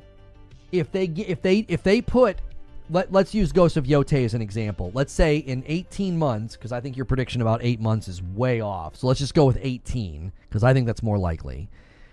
Let's say in 18 months, Yotei comes to PC, and they put it in their launcher first for 6 months. Or 90 days, all right? All they need is a percentage of the PC user base to say, I don't feel like waiting. I thought that Yotei game looked great. I already played Tsushima. I already made a PSN. I've got trophies. I played some of that Legends. I want that Yotei. I already have a PlayStation account, right? That's one of the reasons they were trying to push the PSN thing in Steam. Rather stupidly, I was very critical of the way they did that. I thought they did that in a very bad way. But all you need is a percentage of people on PC that are willing to do that. And as we just said, the PC user base is enormous. You get like 1% of them to download the launcher and buy Yotei, no 70% split with Steam. And now you got more reason for that person to be like, that PlayStation 6 looks pretty nice. That handheld looks pretty nice. I already have an account. I've already got cross-buy. I've already got games. That's what I think they're doing. I think cross-buy is designed to keep things central around the hardware. Because if you have a console and a portal and a handheld and a storefront and cross-buy, they again are a hardware company. They're trying to draw you over to their stuff. What you're saying makes sense, but the counterpoint is the time exclusive with Epic. People would rather wait. Here's the thing. You are correct that people would wait. It's not about the people who would wait. It's about the people that won't.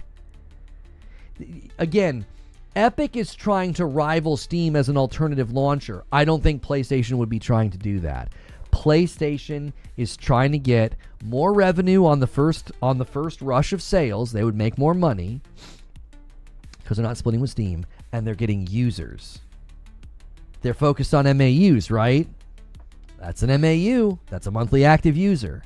They're not trying to rival Steam. Epic is. Epic's trying to be an alternative to Steam. PlayStation would be like, we're not trying to rival Steam. We're just trying to make more money on the initial sales, and we're trying to get users. That's what we're trying to get. Now, if people are like, well, that sounds an awful lot like Xbox. Sure, it's similar because getting users is a big goal for all of these companies. I mean, Nintendo wants users as well. Nintendo tracks user spending and user behavior just like Xbox and PlayStation does. But they all three have very, very different aims, very different goals. If they don't do day and date, I don't think it will gain hardly any traction. It's not about gaining traction, though. Again, you're framing it in a way that presumes they need traction and they're trying to compete with Steam, but they're not. You asked where all these new users are coming from. What about people who forgot their information, who already own a PC and had to make a new PlayStation account? So what you're saying could make up a number of people, Trent, but when it's 20 to 30%, there's approximately somewhere between 80 and 90 million consoles in circulation right now. So let's just say there's 80 million, okay? And let's just go conservative. So let's go 80 million, and let's say 20% of that 80 million. That's 16 million people. Now, I want you to tell me, how many of the 16 million do you think were like, oh, derp, I don't know my info, I don't get access to my library or backwards compatibility? How many people do you think are going to do that out of 16 million? And that's a very conservative number. I'm going with the lowest possible number. Out of 80 million consoles, only 20%. It's somewhere between 20 and 30%. It could be as high as a third of the people on PlayStation 5 are new to PlayStation. Out of 16 million, you're like, what do you think? How many of you think just completely forgot their login information? They have no idea how to recover the account, and they just make a new one. Probably not that many. That's way too many people to be like, it's probably just people who forgot their info. I don't think so. What's the phrase, Zuby? The law of large numbers? Like, that's a pretty large number. The odds of like that large number being made up of people that forgot their info, I again would argue it's likely that they came from, and I mean this, I think most of them have come from Xbox. This is not console warring. This is not console warring. I think most of them came from Xbox, because if you look at the sales thresholds and trajectories of Xbox in America especially, I think that's where they're coming from. Most, not all, but most. I think there is a percentage that come from PC because PlayStation started putting their games on PC. And I think they got people to jump over. We've got people in this tiny community. We are not a very big community. We've got people in this community that did it. I would say that there's probably a lot of people that also did that. So, again, if you look at the numbers, it's like, well, Xbox is seeing a decrease. They're losing consumer share in America. PlayStation is maintaining pace with the PS4 in America, and they didn't think they were going to be able to do that because they couldn't do a mid-gen price drop. So since they couldn't do the mid-gen price drop, they expected it to slow down more than it has. I mean this. I think there has been migration. There's a migratory effect happening right now. I think people are switching from Xbox to either PC or PlayStation. I think those are their two destinations right now. Hang on, somebody said something. Trent says, you asked where all these new users are coming. Oh, I already read that. Ninjas, to play devil's advocate for a minute, if they make people wait 18 months for it to come to PC, and then when it does, it's a 6-month PlayStation launch exclusive, that's 2 years, and a lot of hype is probably gone by then. You're correct. But again, you have to remember what their goal is. You might look at my business and think that what I'm doing doesn't make any sense, right? But if I have a goal that's different than yours, I'm going to do things differently than you. Right? I might have a lawn care business and you have a lawn care business, and I'm mowing less lawns because I'm using a bunch of battery operated equipment. So I'm mowing less lawns. And you're like, that guy, what's he doing? You could go gas and go for longer and mow more lawns. And if I say, well, my target clientele pays 2 to 3 times more because I'm going into very expensive neighborhoods and my equipment being quiet is a huge value point. I'm able to use that when I go door to door and I say, listen, we run the quietest equipment on the market, so I make more money than you. Do you see? Like, I just came up with that idea off the top of my head. Like, if I have a goal that's different than yours, we could run our businesses vastly differently. And you could look at me and be like, why are you doing that? You're making less sales. That doesn't make any sense. Why would you do that?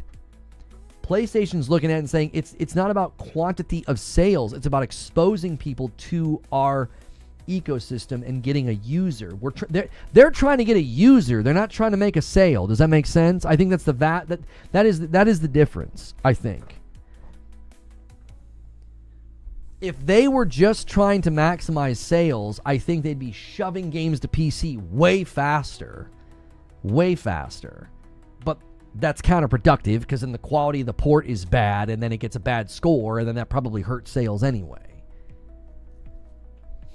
Cornering the landscaping market one quiet lawnmower at a time. Have you ever seen anybody mowing their lawn with these electric mowers? They're really quiet. The first time I saw one in the wild, I was like, is this guy crazy? I was like, he's pushing a lawnmower and it's not on. What's he doing? And then I got close and I was like, I can hear it now. It's so quiet. It literally is just like, meh. It's like this low hum instead of what typically a mower sounds like. You can hear it, a block away.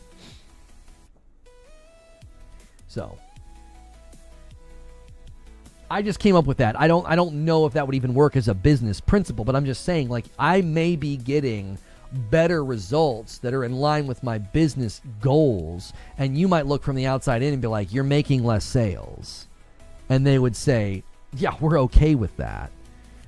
I think if I worked at Sony and they wanted to do a launcher, I think their best bet would be to make a PlayStation Plus catalog app that makes it where you can play them with the sub or buy them a la carte. People in Kentucky have access to electricity? Yes, I thought y'all lived in trees and ate grass. No, I mean, we stopped doing that a couple of years ago. Around the time we started wearing shoes. Yeah, we stopped doing that. Electric mowers aren't as powerful. Give me a 52-inch X-Mark all day. Deal with my noise. Guys, really quickly, hit the like button and double check that you don't have a renewal of a Prime or your membership on YouTube. We're a little off pace with the goal, but we appreciate you guys being here and making sure you're celebrating those. Those ones count. You're paying for it. You're already paying for the membership or the sub.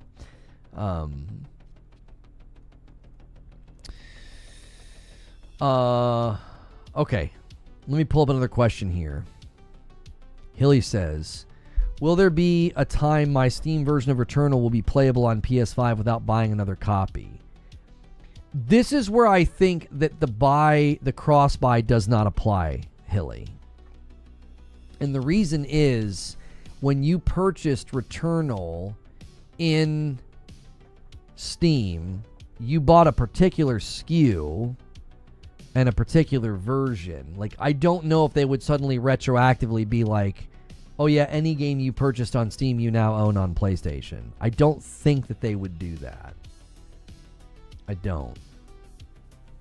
I could be wrong.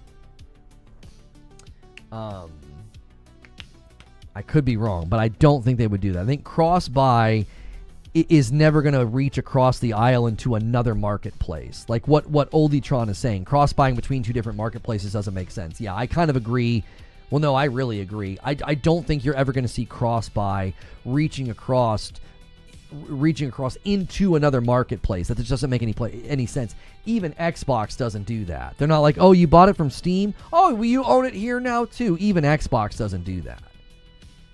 They're not like, oh yeah, you bought it on Steam. We're going to give you credit for that ownership.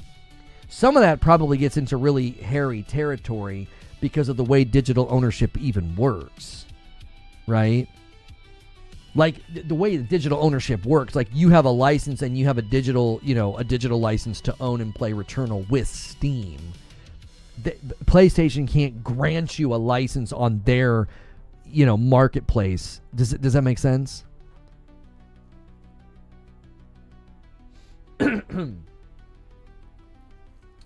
I commented on your video last night, says Fuzzy. They take down the whole stadium just to put up different goalposts than the unobtainable PlayStation goalposts. I'm not sure what you mean.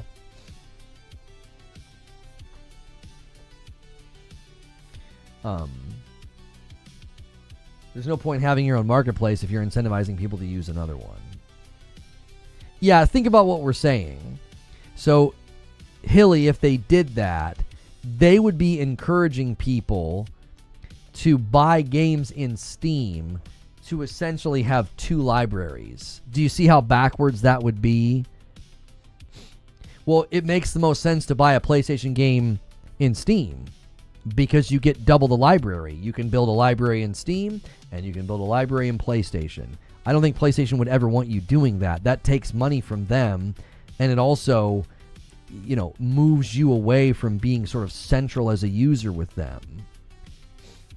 I think that's what they want. I think this is where people misfire pretty consistently. Not you, Hilly. I mean, unless of course we're playing a game that requires aim. That's obvious. But I think a lot of people misfire here. They speak about this as if, PlayStation's goal is the same as Xbox. And I don't think there's evidence of that. I think the evidence, and this is something, again, I celebrated in my video. I celebrated this in the video. I said, listen, this is good for us. When you have very, very clear, business differences and value offerings, that's great for you. This is something I think is very interesting. People that claim to be pro-consumer want to homogenize the market. That's not good for you. Having very distinct value offers where the company has a vested interest in making amazing games, that's good for you as the consumer. That's good for you. You want to homogenize the market where every game is made for every single platform. The irony is that's actually not good for the consumer.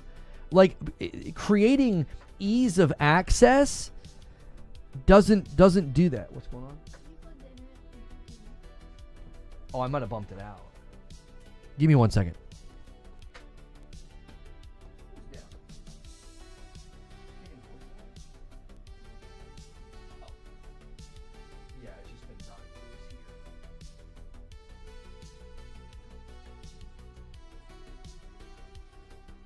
You're welcome.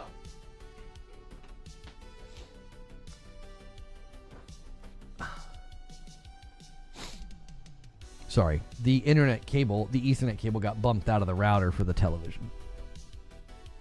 Oh no. I had one of those weird black flashes on my monitor. The heck? I'm telling you, that only happens when I get up and sit back down. The camera can mess up, the monitor can mess up. I don't understand why that happens. It didn't seem to mess with the stream. It seems like we're fine. It's pro-consumer, but it seems beyond idiotic for Microsoft. Nice charity for stream, though. Cable jiggle. Yeah, but I've checked all my cables. Everything's fine. And I was sitting down when it happened. It's so bizarre. I don't get it at all. I did not do my Control-Shift-Windows B thing this morning where I reset the video codec. I didn't do that this morning. I've been doing that before every stream. Big as your butt. It's not that kind of stream, Hilly. All right. Because that's we wouldn't make very much money doing that, Mama. Sounds like you've gained some weight. Rude. Okay, another question here. An interesting discussion we were having in the Discord last night. PlayStation having a launcher like Steam, and if they would pull their games off Steam after they're not. Thoughts? This is actually a good question. I don't think they would pull their games from Steam. I don't think they would do that. I think you would let that go, let that infrastructure sit. This is obviously a question. PlayStation is going to have to look at games in the Steam marketplace that are playable on the future Xbox PC hybrid. They've got to look at that and say, okay, are we okay with this or not? For the longest time, my position was they would have a problem with that. They would say, now hang on a minute, that's not something that we're okay with. Now there's an Xbox ROG Ally X in the market right now, Xbox branded, and you can play PlayStation games on it. That could be an indication that Sony doesn't care. They're like, we don't care. That's fine.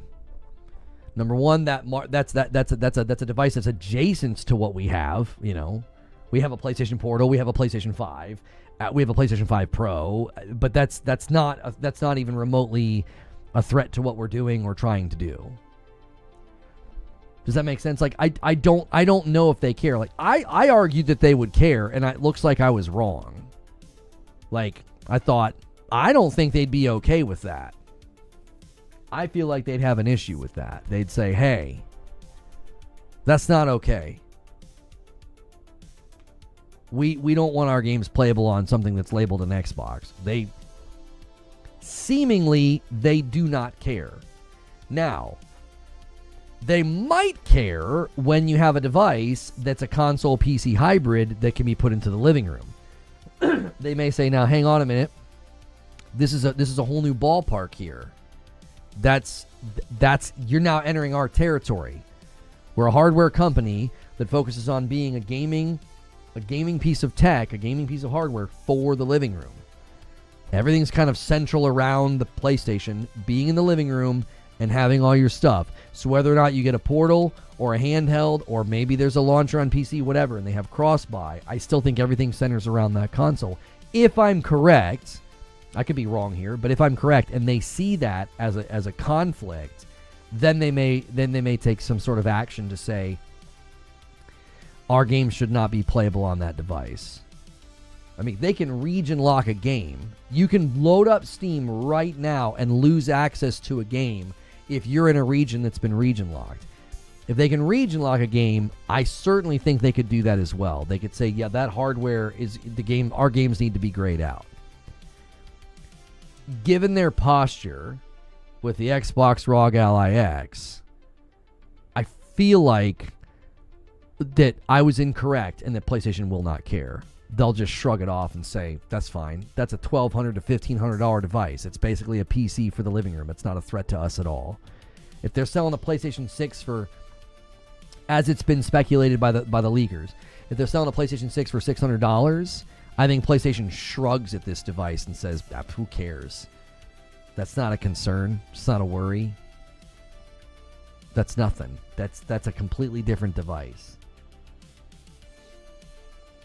If Steam does some kind of a console for the living room, it would likely not be cheap either, and I don't think PlayStation would have an issue with that either. I think they'd say that's not a threat to us. The games aren't coming day and date; they're coming later. It's not an issue. I originally thought they would care because I thought they would view it as this is a brand new device in the market. We've never seen something. There's not ever been something like this before. A PC console hybrid, and they would have an issue with it. I think my assessment was wrong. I don't think that they care. I don't think Sony cares since it's still money. And it's not an Xbox port. They're not interacting with an Xbox dev kit. They're just putting the game on Steam.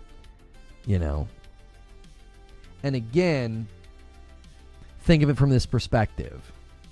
Somebody who spent $1,500 on this hybrid, let's say they play Spider-Man 3 and it blows their mind. Or actually, let me say this another way. Let's say they play Spider-Man 2 and it blows their mind. And they're like, this is awesome. And then they see trailers for Spider-Man 3. And they're like, I don't want to wait. Okay. Okay. Okay. So, yeah. So if somebody was like, hey, Spider-Man 2 was great, I was willing, I have the finances to buy a $1,500 device for gaming, and Spider-Man 3 walks out and looks crazy good on the PlayStation 6, and it's $600, I'm telling you, people in that bracket that can afford something like this, they're going to be the one that considers buying the PlayStation 6. They're going to be like, oh, I don't know, dude, that Spider-Man 3 looks so good. Like, you see what I'm saying? We're talking about somebody who dropped $1,200 to $1,500 on a device for their living room. They're not going to balk at a $600 console if it's compelling enough, if it's got good games. Do you see the point? You're talking about somebody who doesn't have a super high-end rig that they're really satisfied with, because if you've got a really, really super high-end rig, you're probably not going to be in the market for this hybrid. It's not going to be strong enough for your liking. So the person that's in the market for this is an enthusiast gamer who can afford $1,500 on a console PC hybrid for their living room. A $600 PlayStation 6 is going to be like nothing to them. It's going to be nothing to them. Especially if they're not like that PC Master Race guy. I think them buying the device almost demonstrates they're not PC Master Race, because like it's not a top of the line rig. Real ask, if you can afford a $1,500 gaming box, can you just afford another $600 gaming box? Like, there is a line below which you are trying to find the money versus justifying the money. Again, I think somebody who's willing to drop the $1,500 is probably at a higher threshold of spend in the market. So 6 months later, dropping $600 on a PlayStation wouldn't be anything to them. That'd be normal. They'd be like, yeah, what do you mean? It's been 6 months. I got some funds set aside. I can buy this.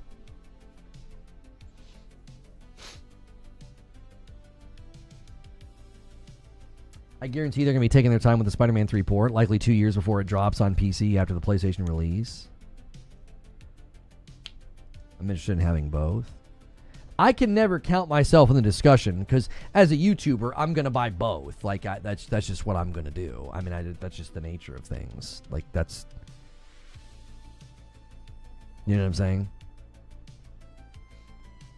We aren't talking about a $500 box followed by a $600 box. It's $1,500 to start. That's right. No one here will buy it other than Lono? I don't know. Speak for yourself, Steven. There's been a lot of people in chat that have expressed interest in this thing. There's been a lot of people that are like, man, you give me Deep Rock Galactic Survivor in my living room, or, you know, now thankfully Deep Rock Galactic Survivor is now on Xbox, and Karate Survivor came to consoles a couple of months ago. Great games that were only on Steam. Make sure and support these games. They're very good games. But yeah, I think there's people here that'll buy it. Now you got people like, you know, Eugene that don't want to buy anything from Microsoft, which is understandable. You know, understandable.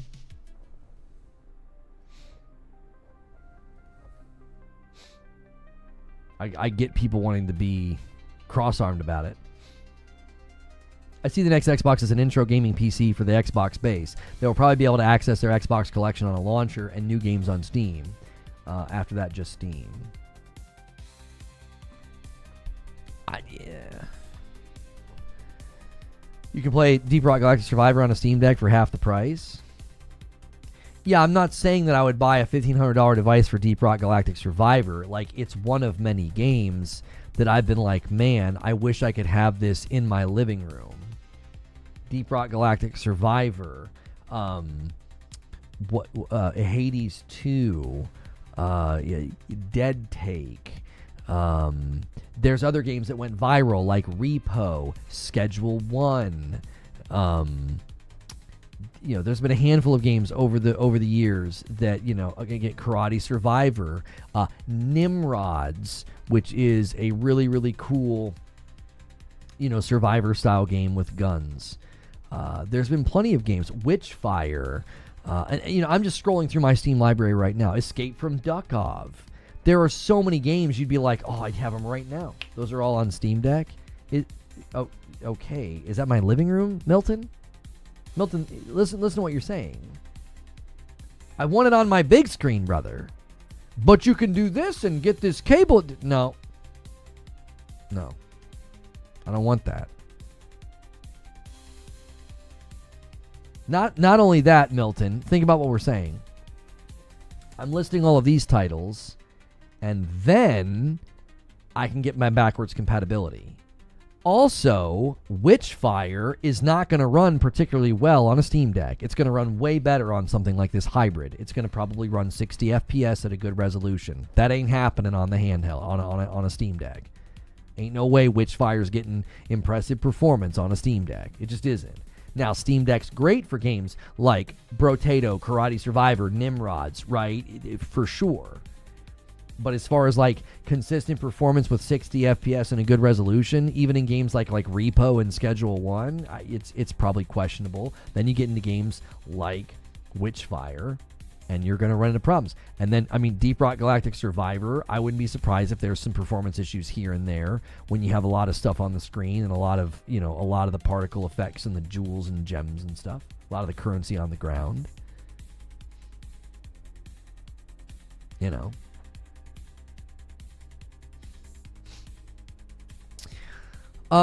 Let's do this. Let me go ahead and put the timer up, and we'll go to Green Room. You guys went crazy yesterday extending, and it was fun. I let you guys extend the stream. We'll go in about 20 minutes or so. Every 5 extends, and so that's always a fun time. If you're not in the Discord, that's a great place to be for the end of the day segment called the Green Room. Thank you. I've got a birthday party to go to today with my kiddo. And so I'll have to boogie a little bit quicker yesterday. Yeah, Hilly says it was awful. Yeah, yesterday Hilly didn't want you guys to extend, and then you did. Yeah, Hilly missed Green Room. Wait, why am I getting ring notifications? I just muted it. Who the heck is this guy?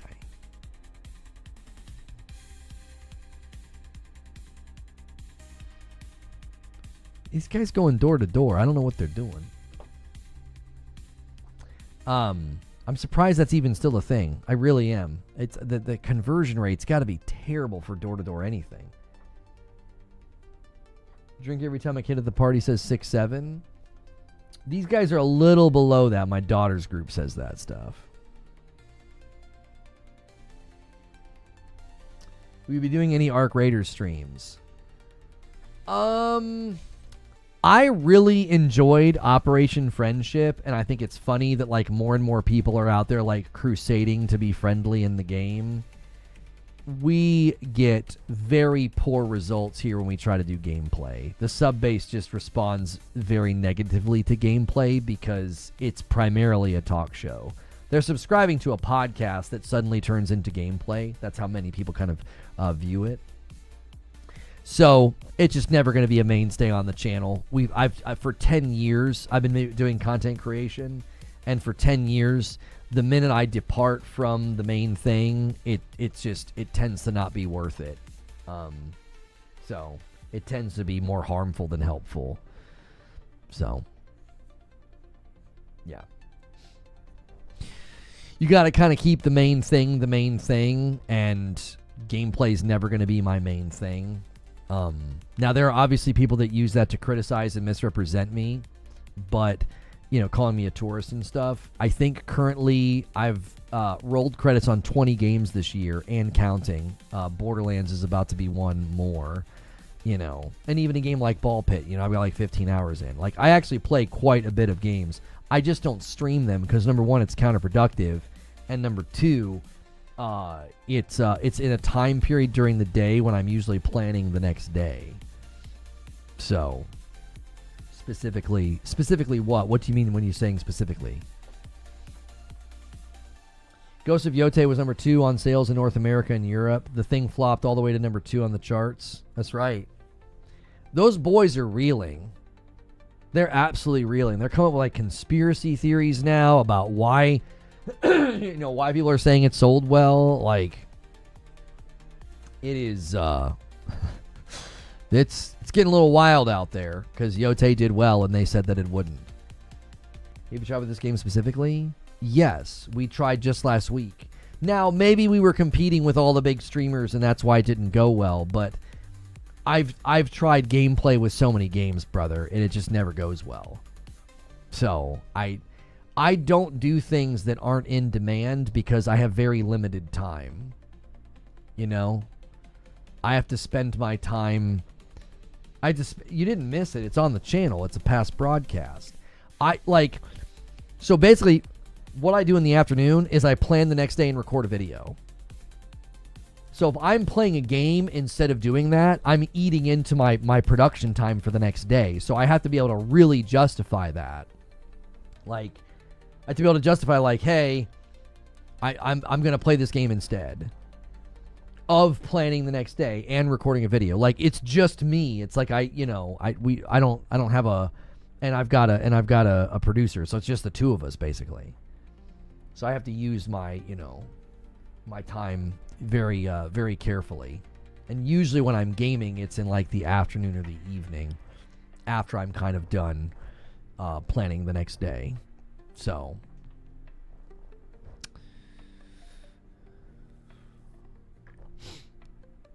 Did you play with Wooly? Yes. I played a little bit with Wooly in the evening as well as Nib. Remember before when you were talking about people questioning how you run your business? Well, here we are. That's right. That's right. Marvel says they will continue to collaborate with Insomniac Games for many years to come. Oh, yeah, I think there's going to be a lot of games in the future with their relationship. I mean, we know they were planning on like a Venom game potentially. We know they were planning on an X-Men game potentially. So I think they've got plans beyond what's already kind of there in the market and visible.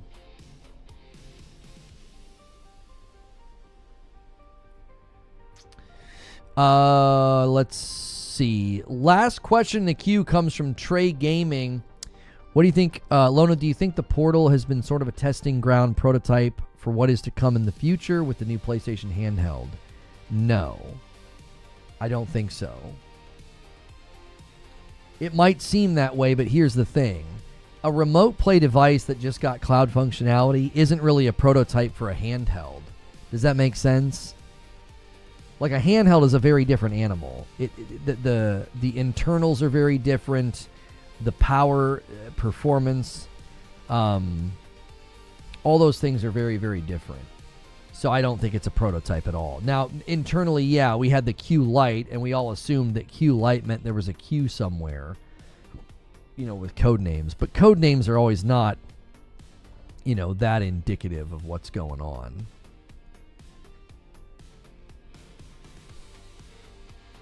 So, I don't think it's a prototype. I think they're very different. They're very different endeavors and very different aims. Having a remote play accessory and having an actual handheld, they're just, to me, I just think they're very different devices. On the surface, you look at them, and yes, they're very similar, but they're also, I think, fundamentally very different.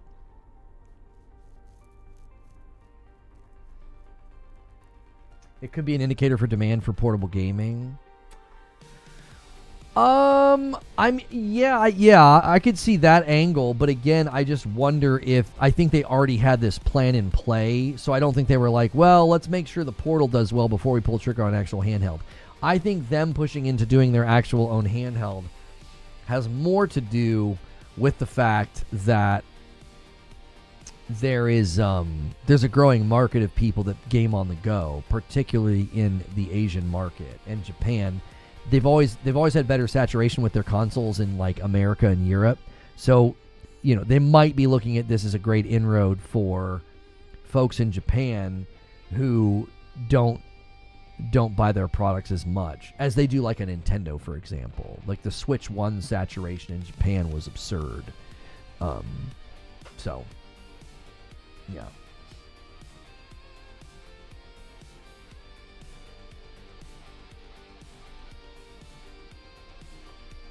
I thought it was 4.3 million behind Mirage. No, according to the financial reporting, which they can't lie about this to their shareholders, Assassin's Creed Shadows was the second most financially successful Assassin's Creed game. So, I don't know what people want anymore. The data's there. The information's there. Get it from the actual companies and stop going to grifters that lie would be my recommendation.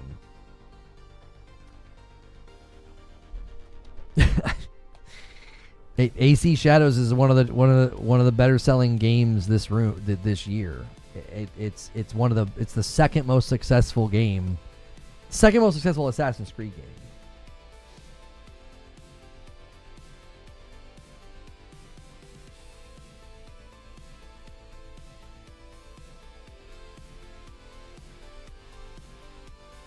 I saw that and rolled my eyes. I don't understand this tweet.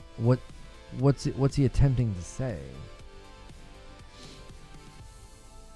Oh, he's commenting on the cross-buy thing with PlayStation. The bully in the room is Valve, and the only way you're going to get folks to stop buying games on Steam and giving up 30% is to provide incentives and value on your own digital store. The results so far are mixed. Yeah, I mean, I don't think... I get what he's saying, right? Like, if you want people to use your storefront as opposed to Steam, Epic offers free games, GOG's DRM free, Xbox is Play Anywhere and Game Pass, and then, PlayStation, we have the cross-buy and PlayStation Plus. See, but again, I think the issue here... I don't see it this way. I don't think Xbox views like Steam as like, oh yeah, we got to rival Steam. Maybe the OS they're worried about. I don't know if they're worried about the storefront as much as the OS. Like, I think Xbox is probably a little bit more concerned with the OS as opposed to the storefront itself. Epic is trying to rival Steam. I don't think PlayStation's trying to rival Steam. That's just not in their...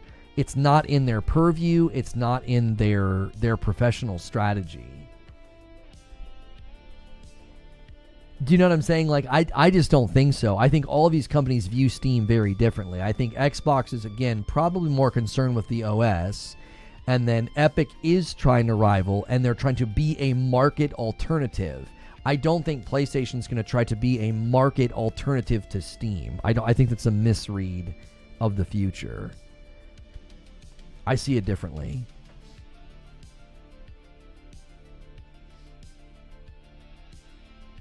Because the company is crapping the bed and selling to Tencent, they think that means Shadows didn't sell well. Yeah, Ubi was in a depressed state before Assassin's Creed Shadows came out. So again, anybody with any semblance of understanding of the market would know that Ubisoft was in a terrible spot before Assassin's Creed came out. Ubisoft also has more employees than almost any other company out there. So their operating costs are insane. One game was never going to fix that. Being the second most financially successful Assassin's Creed is a huge feather in the cap of a game that was supposed to flop. I really want you to pay close attention to what these people do, because they are liars. They do not have integrity. They're not trustworthy. These are fools. Okay? I don't pull my punches with people that lie to the public. Okay? Because I don't respect them. I have a disdain for them. You have to pay close attention to what they do. It goes from go broke, it's going to flop, it's going to fail, to, well, we don't know what the budget is, they spent all this on marketing, they probably didn't make enough money, to, well, Ubisoft is in a bad state. Do you see? Goalposts just shift. The whole time that AC Shadows was talked about, the goalposts just kept shifting. So now it's about Ubisoft and their share value in selling to Tencent. That has nothing to do with Assassin's Creed Shadows and its success. They just kept shifting the goalposts. They're doing the same thing with Yote. They're doing the exact same thing with Yote. They just keep shifting the goalpost. It's because they are liars.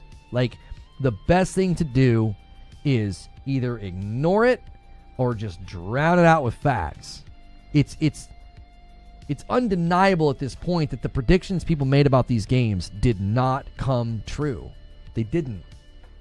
And they're reeling, and they're trying to grab hold of some narrative so they can maintain, trust with the audience that thinks they know what they're talking about.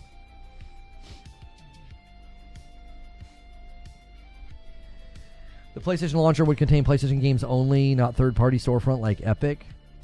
Yeah, I don't know. I'm split on that, Zinthos. I could see them being like, it's a place to house all your PlayStation games, because I think cross-buy is a feature that would make more sense for first-party PlayStation games because they own them. I think cross-buy is a difficult sell for a third-party game. Why do games suck nowadays? Because you're playing the wrong games. If you think games suck these days, you're playing the wrong games. Did you try Blueprints this year? Did you try Arc Raiders? What about Ball Pit? Did you play Nine Souls? Did you play Tales of Iron 2? Did you play Enter Magnolia, Split Fiction? Did you play Death Stranding 2? Did you play The Midnight Walk? Did you play Doom the Dark Ages? Did you play Expedition 33? Did you play did you play Kazan? First Berserker Kazan? Did you play Shinobi Art of Vengeance? Did you play Revenge of the Savage Planet? Did you play Ghost of Yote? Did you play Borderlands? What are you playing? Did you play the Void Breaker demo is great, but my save got corrupted. I was very upset about that. I was really enjoying the Void Breaker demo on PlayStation. Did you play Hades 2? Did you play Deep Rock Galactic Survivor? Did you play Silksong? Play Ninja Gaiden 4. Silksong and Ninja Gaiden 4 are too hard for me. I'm super casual, but a lot of people loved those games. Like, what are you playing? I don't know. It sounds like you're playing the wrong games.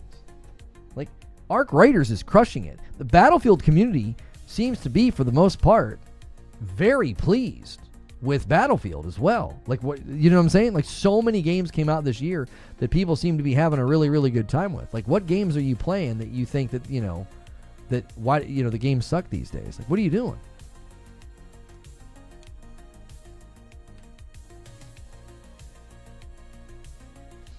Where's any info saying it sold 5 million copies? Ubisoft shareholder AC Shadows second most successful. Let's use Google, our friend here. Assassin's Creed Shadows is the second most successful game in the franchise based on day one sales revenue, which trailed only Assassin's Creed Valhalla. While the game achieved the franchise's second highest launch revenue and set a record for day one PlayStation Store performance, some investors have concerns about its overall long-term sales trajectory and player engagement. That's for the ongoing DLC sales, right? Generally speaking, those sales results are very good. Like, they reported that to people. When do we get a Rainbow Six mobile game? I have no idea.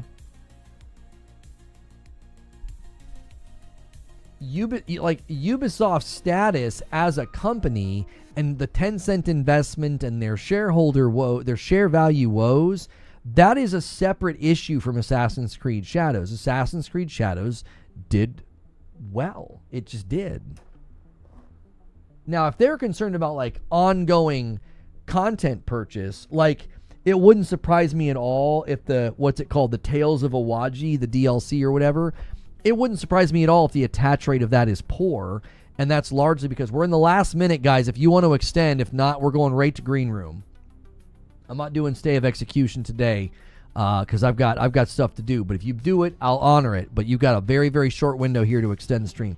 Like, where does it say 5 million copies sold? I don't know who said 5 million copies sold. I'm not concerned about the number of copies sold. It generated the second most revenue of any Assassin's Creed game in history, only behind Valhalla. Valhalla was anomalous. It was incredibly bizarre that Valhalla did as well as it did.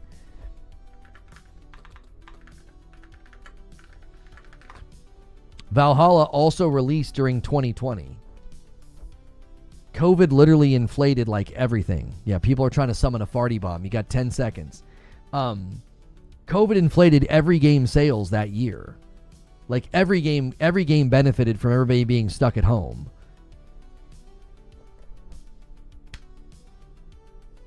I don't know what to tell you.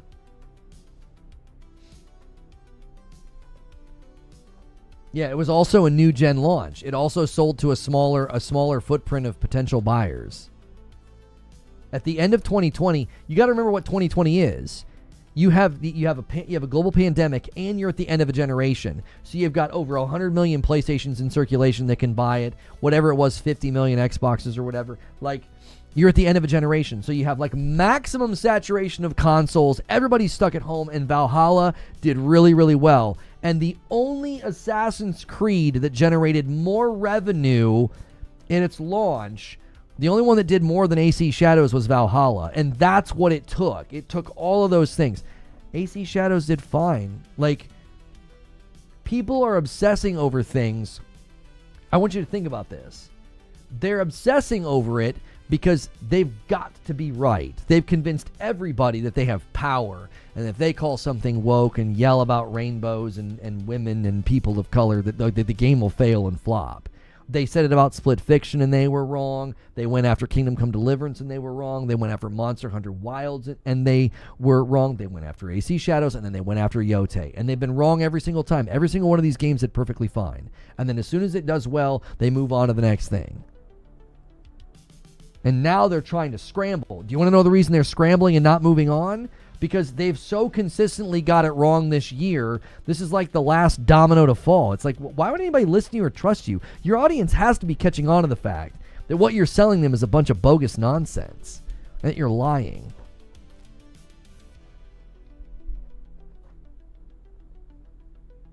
So, all right, we're going to Green Room. If you guys aren't in the Discord, get in the Discord. If you missed my video last night, I'll put a link in chat. You can check it out.